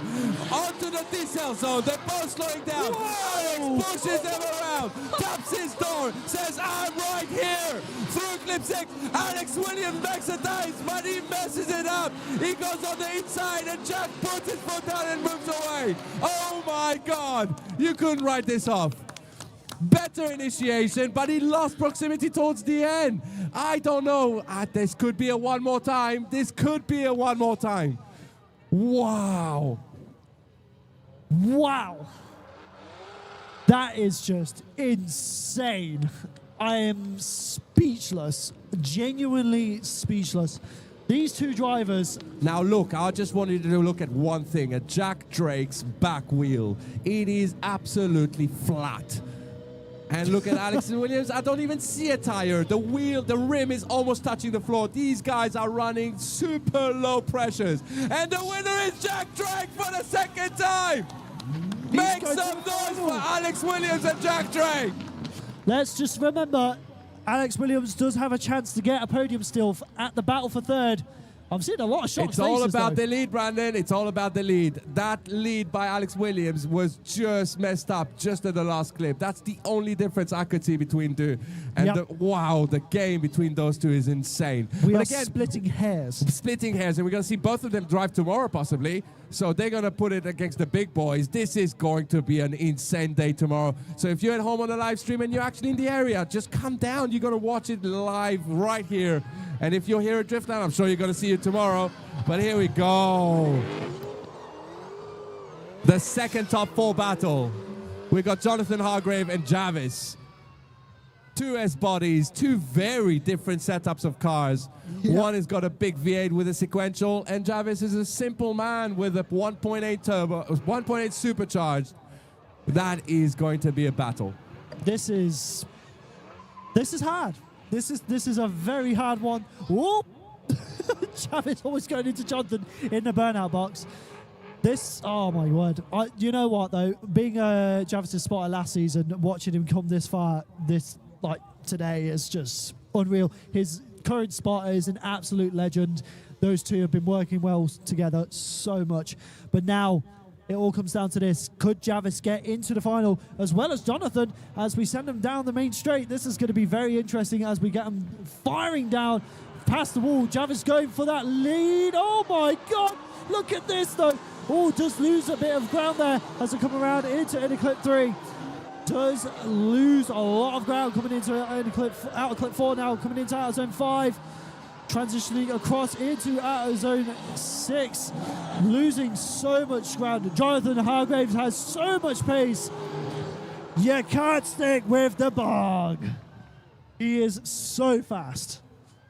So to me, what I think happened, and I'm just going to, this is my two-piece, I'm probably going to be wrong, but I think Jarvis went into it and saying, I'm going to need all the grip. Gripped up his car. And the result was he couldn't clear clip 2. So then it puts him on a shallow line towards clip 3. And he had to make adjustments and he lost the ground because Jonathan is much faster and he's got a lot more torque. So Jonathan just absolutely walked away. But now the question is, what's going to happen on the other side? Because now we're going to see Jonathan in the back and he's going to have all to talk to get out of problems, but also it could also make problem. Where Jarvis is actually on point. He's starting to switch on. We got thumbs up, and we're leaving the line. We got football chance for Jarvis right now from his team. Here we go. Jarvis Williams in the lead in that BPS 14 with Jonathan Hargraves in that LS powered S13. Nice initiation there from Jarvis Williams. Whoa, going so wide. That is the widest we've seen Jarvis all weekend, but Jonathan hangs with him right there. Goes for the dive through out of clip 4 into out of zone 5. This is insane pressure from Jonathan Hargrave as they come through now into out clip 6, pushing around into out of zone 7. Look at this from Jonathan Hargrave. Wow. Absolutely awesome job by Jonathan. Had a lot of adjustments to make and he made it work. But Jarvis, what a lead run. Great lead run. This is the best. That was the best line I've seen Jarvis do all weekend from 1 to 2. And the only thing that bothers me now is that top 4. Yeah, so he's going to drive tomorrow. My only thing that bothers me with Jarvis' line is he's pulling the handbrake at clip 2. Yep. And he does it every run to get himself wide on clip 2. But the problem is... That time he didn't? He did. Did he? He did. Huh. Every time. Why? Why? Because he's going shallow and his car's too gripped up, so then he has to pull the handbrake to get himself wider, which is fine, but the judges don't like to see that either. So hopefully if he comes in tomorrow, he's going to sort that out, because that is the only thing. But the winner is Jonathan Hargraves, moves on to the final. So And now we are officially at the best result for Jonathan Hargraves. This is the best result in the competition, and he's going to be ecstatic about it. So now we've got Jarvis Williams against Alexander Williams in the battle for third. Say that again. Third place in cup. I mean, he's going to have a good work ahead of him to get against Alex Williams. I'm just going to say that. But there's always there's always an option. There's always things. Drifting. Things can change in the moment of. Yep, exactly. Never say never till it's done. Exactly. This is going to be insane. Oh, hello, guys. How are you? Once again, we've collaborated with Rise at the Scottish Virtual Drift Series at the last round of Series 4, doing a T-side round. You see, even I know. How do you... Yes, well, no, we're at Street. 5 is technically Pro Series. Yeah. But yeah, I work alongside the Scottish Virtual Drift Series myself as one of his staff. It's been a good experience working alongside. It's interesting coming on as DLGB staff when we've worked with DLGB under SVDS as well. So it's been really interesting. This is the home of SVDS as well at Driftland. Right, Craig, one of the drivers there, agreeing. One of the SDC and Clutch and Cash locals. What a legend. Just a retweet. Looking for something.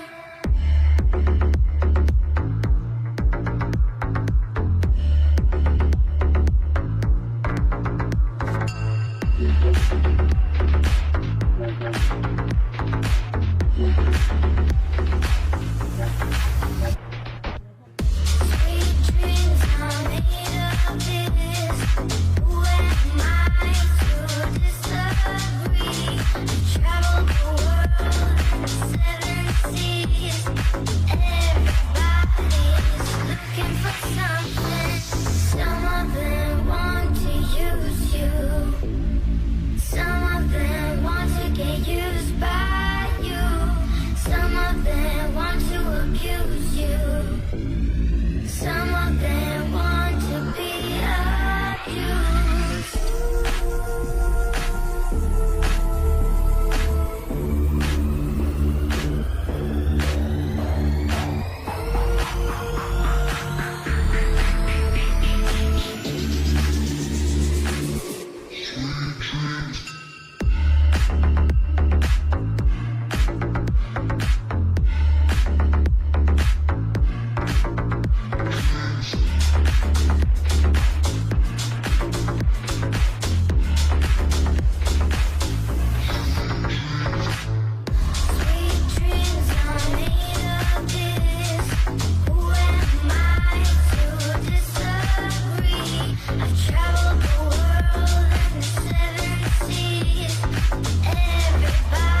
Oh, well, we're not doing it for the live stream. We're doing it for us.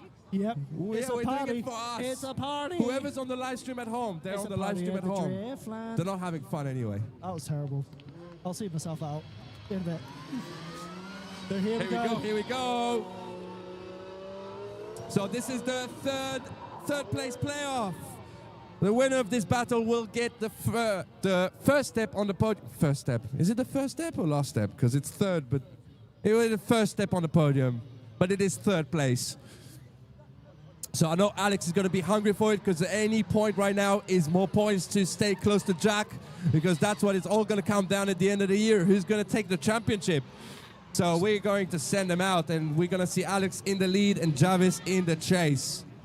So one thing to mention as well, after the final, we are going to have our Class 1 demo here as well, so we're going to let them have some fun, and then we're going to move on to our podium. So make sure you stick around, because there is still more action to come. But now we have Alexander Williams in the lead, Jarvis Williams in the chase. This one's going to be a difficult one for Jarvis. He's going to have to push. But this is Jarvis. He is the loudest man in the universe. Can he put that energy into his driving? We'll have to Against see. the loudest car in the universe, which is Alex Williams. I mean, have you heard his all the way voice? around. You can hear him from 2 miles away, honestly. But here we go. Jarvis Williams in the chase. Alex Williams in the lead. 2 S14s. Here we go. Initiating into outside turn 1. Big angle from Alex Williams, as always. Oh, almost hitting the gravel trap. But manages to hold it in. But Jarvis Williams is right there. He is pushing onto the side of the S14. But look at this from Jarvis Williams. Right on the side of Alex Williams as they come around now into the transition. An early transition there from Jarvis, trying to get the ground as they come around now into outside zone 7 and across the line. That was a good kudos to effort. Jarvis. He kept up. He did really well. But man, Alex was playing with death there. He was on the edge of the actual track. His wheel was past the edge of the track, and he didn't touch the gravel. It's almost like he was floating. He found some magical ground there, and he stayed on it. What a madman. You're a wizard, Absolute Alex. bonkers.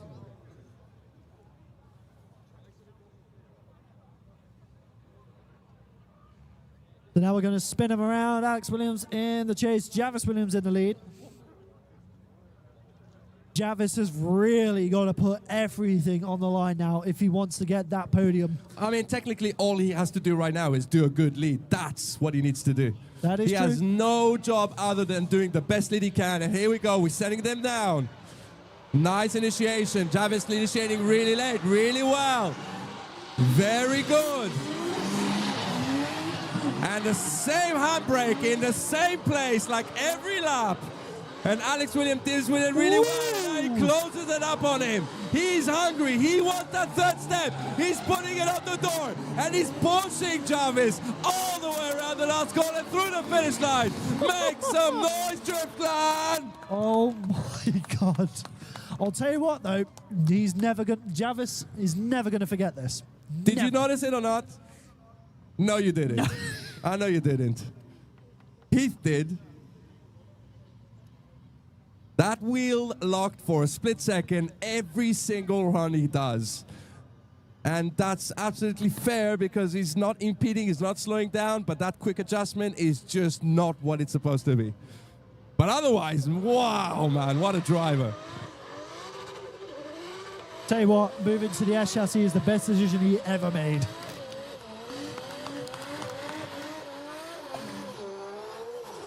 Round of applause for Jarvis Williams and Alex Williams, ladies and gentlemen. This has been absolutely insane. Obviously, if we have a decision, we will not be announcing it until at the podium.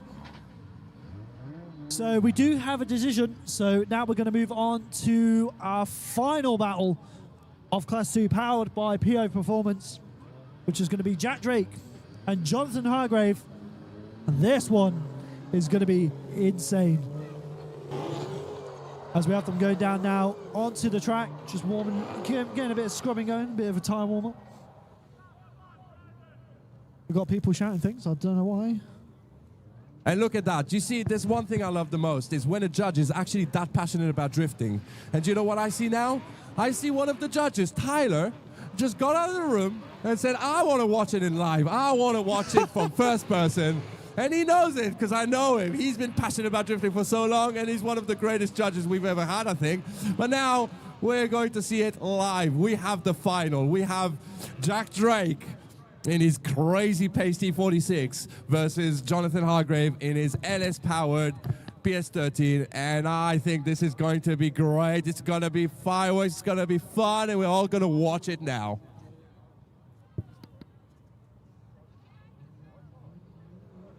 Right, so we've got Jonathan Hargrave in the chase, Jack Drake in the lead. Here we go for your final here at round two, sorry.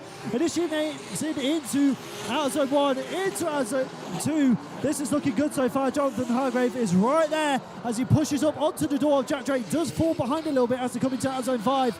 Coming around now into outer clip 6, but Jonathan is right there. He is hungry. He wants this as it comes around now into out zone 7 and across the line. What a first half. Jonathan obviously losing a bit of ground in certain areas. We'll have to see what happens as we flip them around. One of our judge there on the bank just giving a little look over to us. I mean, so that was a great run, obviously. Like, that was epic. Jack Drake did exactly what he was supposed to do. The only thing I'll say is Jack Drake did put a wheel on the curb just before clip 6, which means he got a little bit wide in zone 5. But otherwise, Jonathan, the only thing I can fault him is initiation was a little bit far. But now we're swapping them around, and we're going to see Jonathan in the lead and Jack Drake in the chase. And we know this is going to be a party. Oh my God, look at Jack Drake behind him. He's lost his rear bumper. He's clipped it. And now down the hill, he's initiating, slowing it down, pushing. Oh no, Jack Drake shuts off! That means Jonathan Hargrave on his best result in very competition. Every time he's going first place straight. What? Oh, I feel for Jack. There's only one Jonathan Hargrave, one an absolute legend, one of the nicest men in drifting. He is a legend. And you know what? I don't even know how he didn't bail. Jack was behind him on initiation. How was he behind him on initiation? He was in the wall. He was behind him. Wow.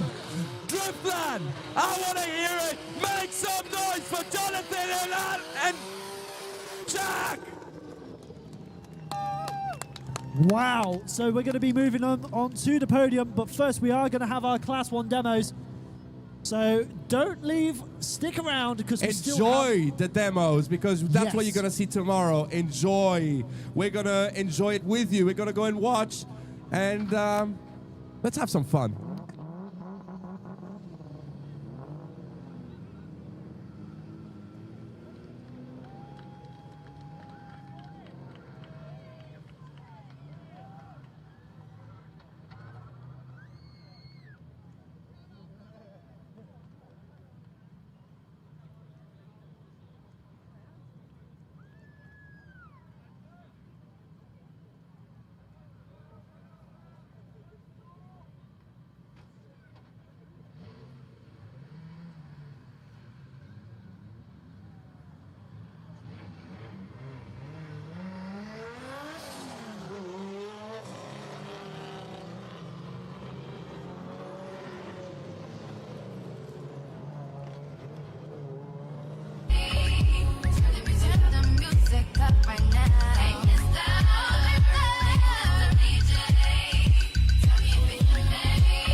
This is the place I roam. This is the city life. This is the place I roam.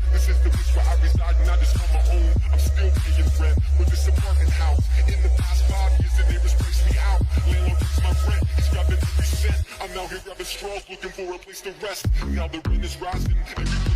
just for information here, this is not Connor Ritchie in that E46. This is Luke Talley driving that E46.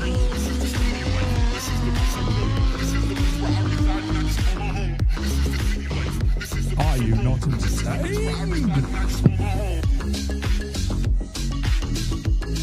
So obviously, during practice yesterday, Luke Tully did have an incident where he ended up initiating and then facing the wall, took out the front chassis legs, so they had to spend 3 hours tuning the front of that car. 3 hours to rebuild the front. That is incredible work. Incredible. So it's good to see it back out. Obviously, we weren't too sure if that shell was even going to be usable, to be honest.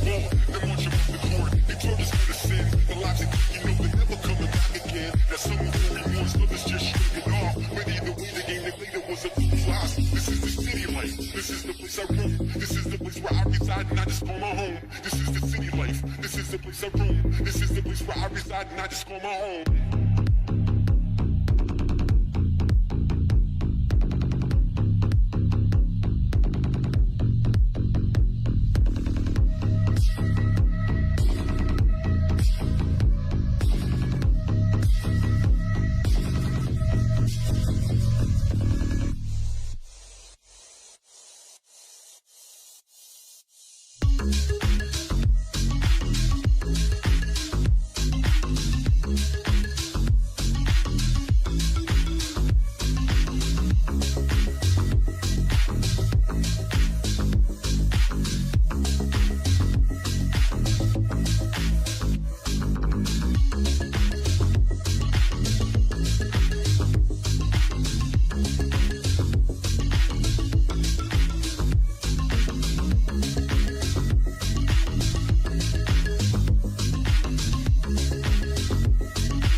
Make sure you stick behind our live stream crew and camera crew.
Mic check, test, 1, 2. 1, 2, 2.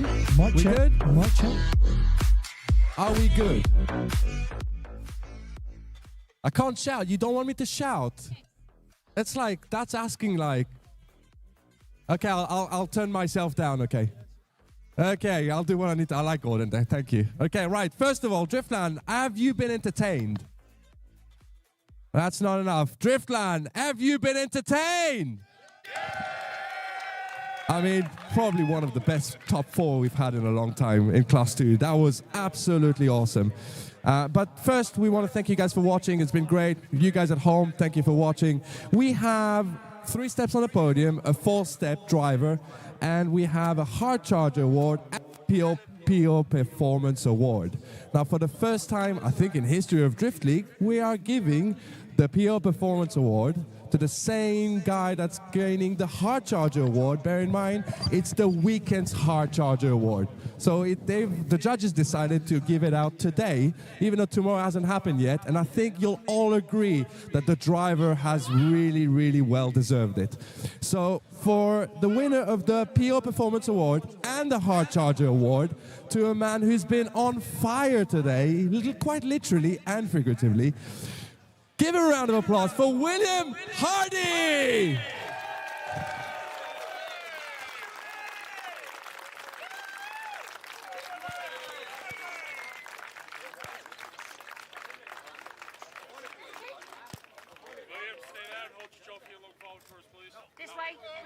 I mean, the way he came out on the first lap, and if you've been on a live stream, you've heard my words. He came out first initiation after the fire, and I did say he was on fire in the wrong way, but that was so insane. So absolutely huge congratulations. So it all comes down to this. This has been a very big weekend for a lot of these drivers, but there can only be one that goes onto the podium. And taking fourth place at round 2 is Jarvis Williams. Woo! Come on, you can just next to the podium. This is his to be there, bro. Performance today. Some epic driving. And in third place, it leaves one and only a man who's been possessed today. His driving's been phenomenal. He top qualifying. He's drove his car like a man possessed. I want you to give a massive round of applause for Alex Williams.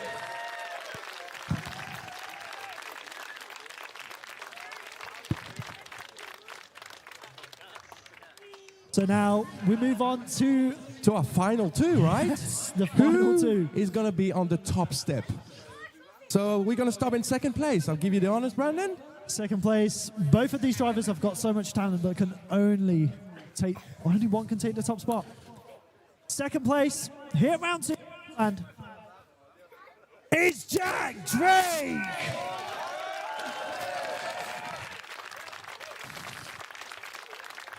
And I'm going to wait. Come on. Sometimes we rush to first place, and we all know who it is already, but we're just going to give Jack Drake, because unfortunately his car shut down mid-run, which was gutted. I'm sure he's annoyed. He's still going to make it up tomorrow, I'm sure. And in first place, on the best result ever in competition, to a man who's the nicest man around, and he already said he doesn't like interviews, so forgive him in advance. I want you guys all to make a massive, massive round of applause for Jonathan Hargrave!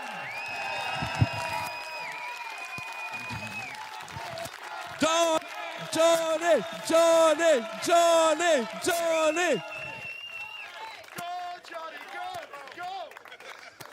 So it's no longer Yorkshire drift champ. It actually could become a real drift champ now.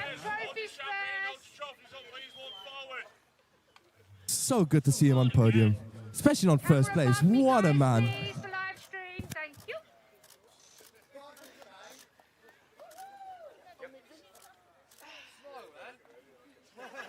Come on, he needs to smile. Right, pop the champagne. Who's ready? Is anyone ready? No, none of them are ready. They don't know the trick yet. They don't know the trick. Supposed to undo that before you. Oh, an early one. Just spray the other drivers. No friends.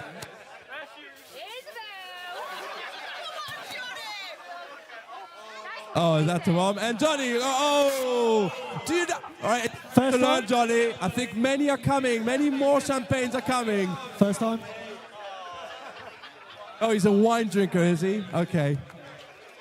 I think Tony's the opposite. Tony's like, I know how to do this.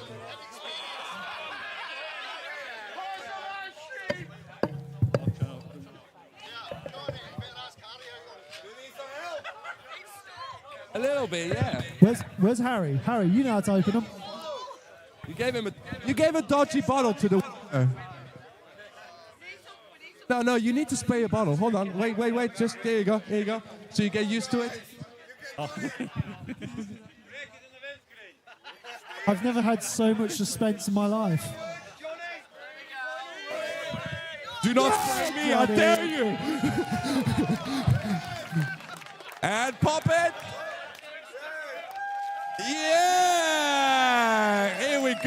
Wow. First champagnes out of many. So I want to thank you guys all for joining us. It's been amazing. We're going to see all these drivers back tomorrow for the Class 1, as well as all the Class 1 who just saw the demos. It was insane. We had a great time. Hope you had a great time. We'll see you guys tomorrow. Let's just thank all of our partners and sponsors as well. And honestly, without them, none of this would happen. So PO Performance, Volkscraft, Dory Hero, Talk and Tiny.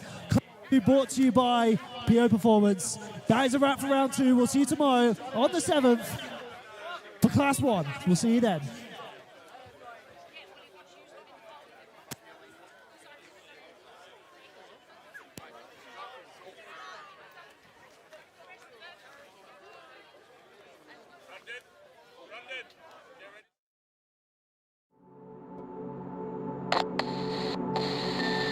Radio check, radio check.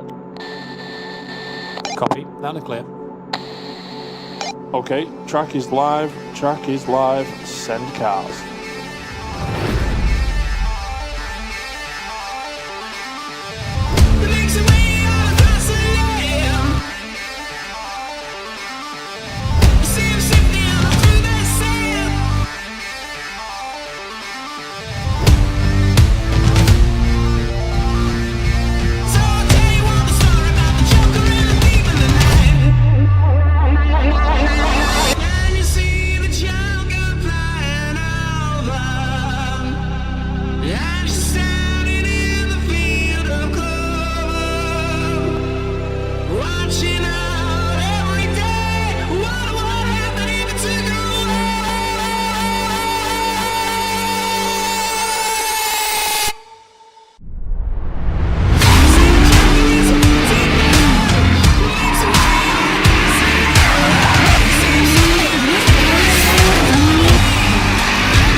For the second round of the 2025 season, Drift League headed to Scotland, where the UK's only purpose-built drift circuit would play host to over 600 spectators, witnessing 2 packed grids go head-to-head over both days. Local heroes always perform well at this venue.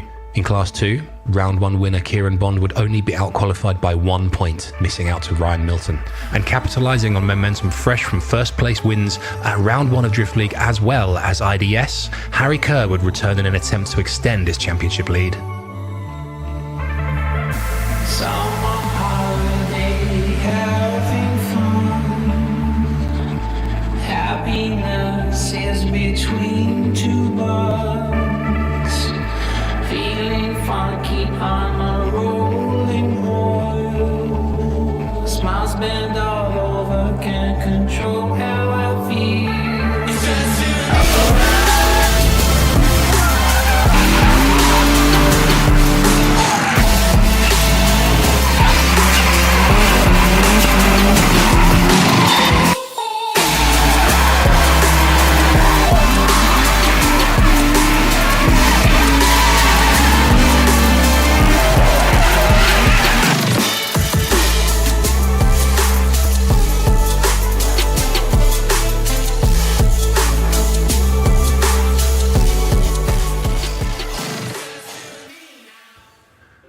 With dry and sunny qualifying conditions on Saturday, Class 2 drivers were locked in and ready to do battle. But shortly after starting the top 32, the skies above the circuit opened to dump a truly biblical amount of water on the track. Whilst a few runs could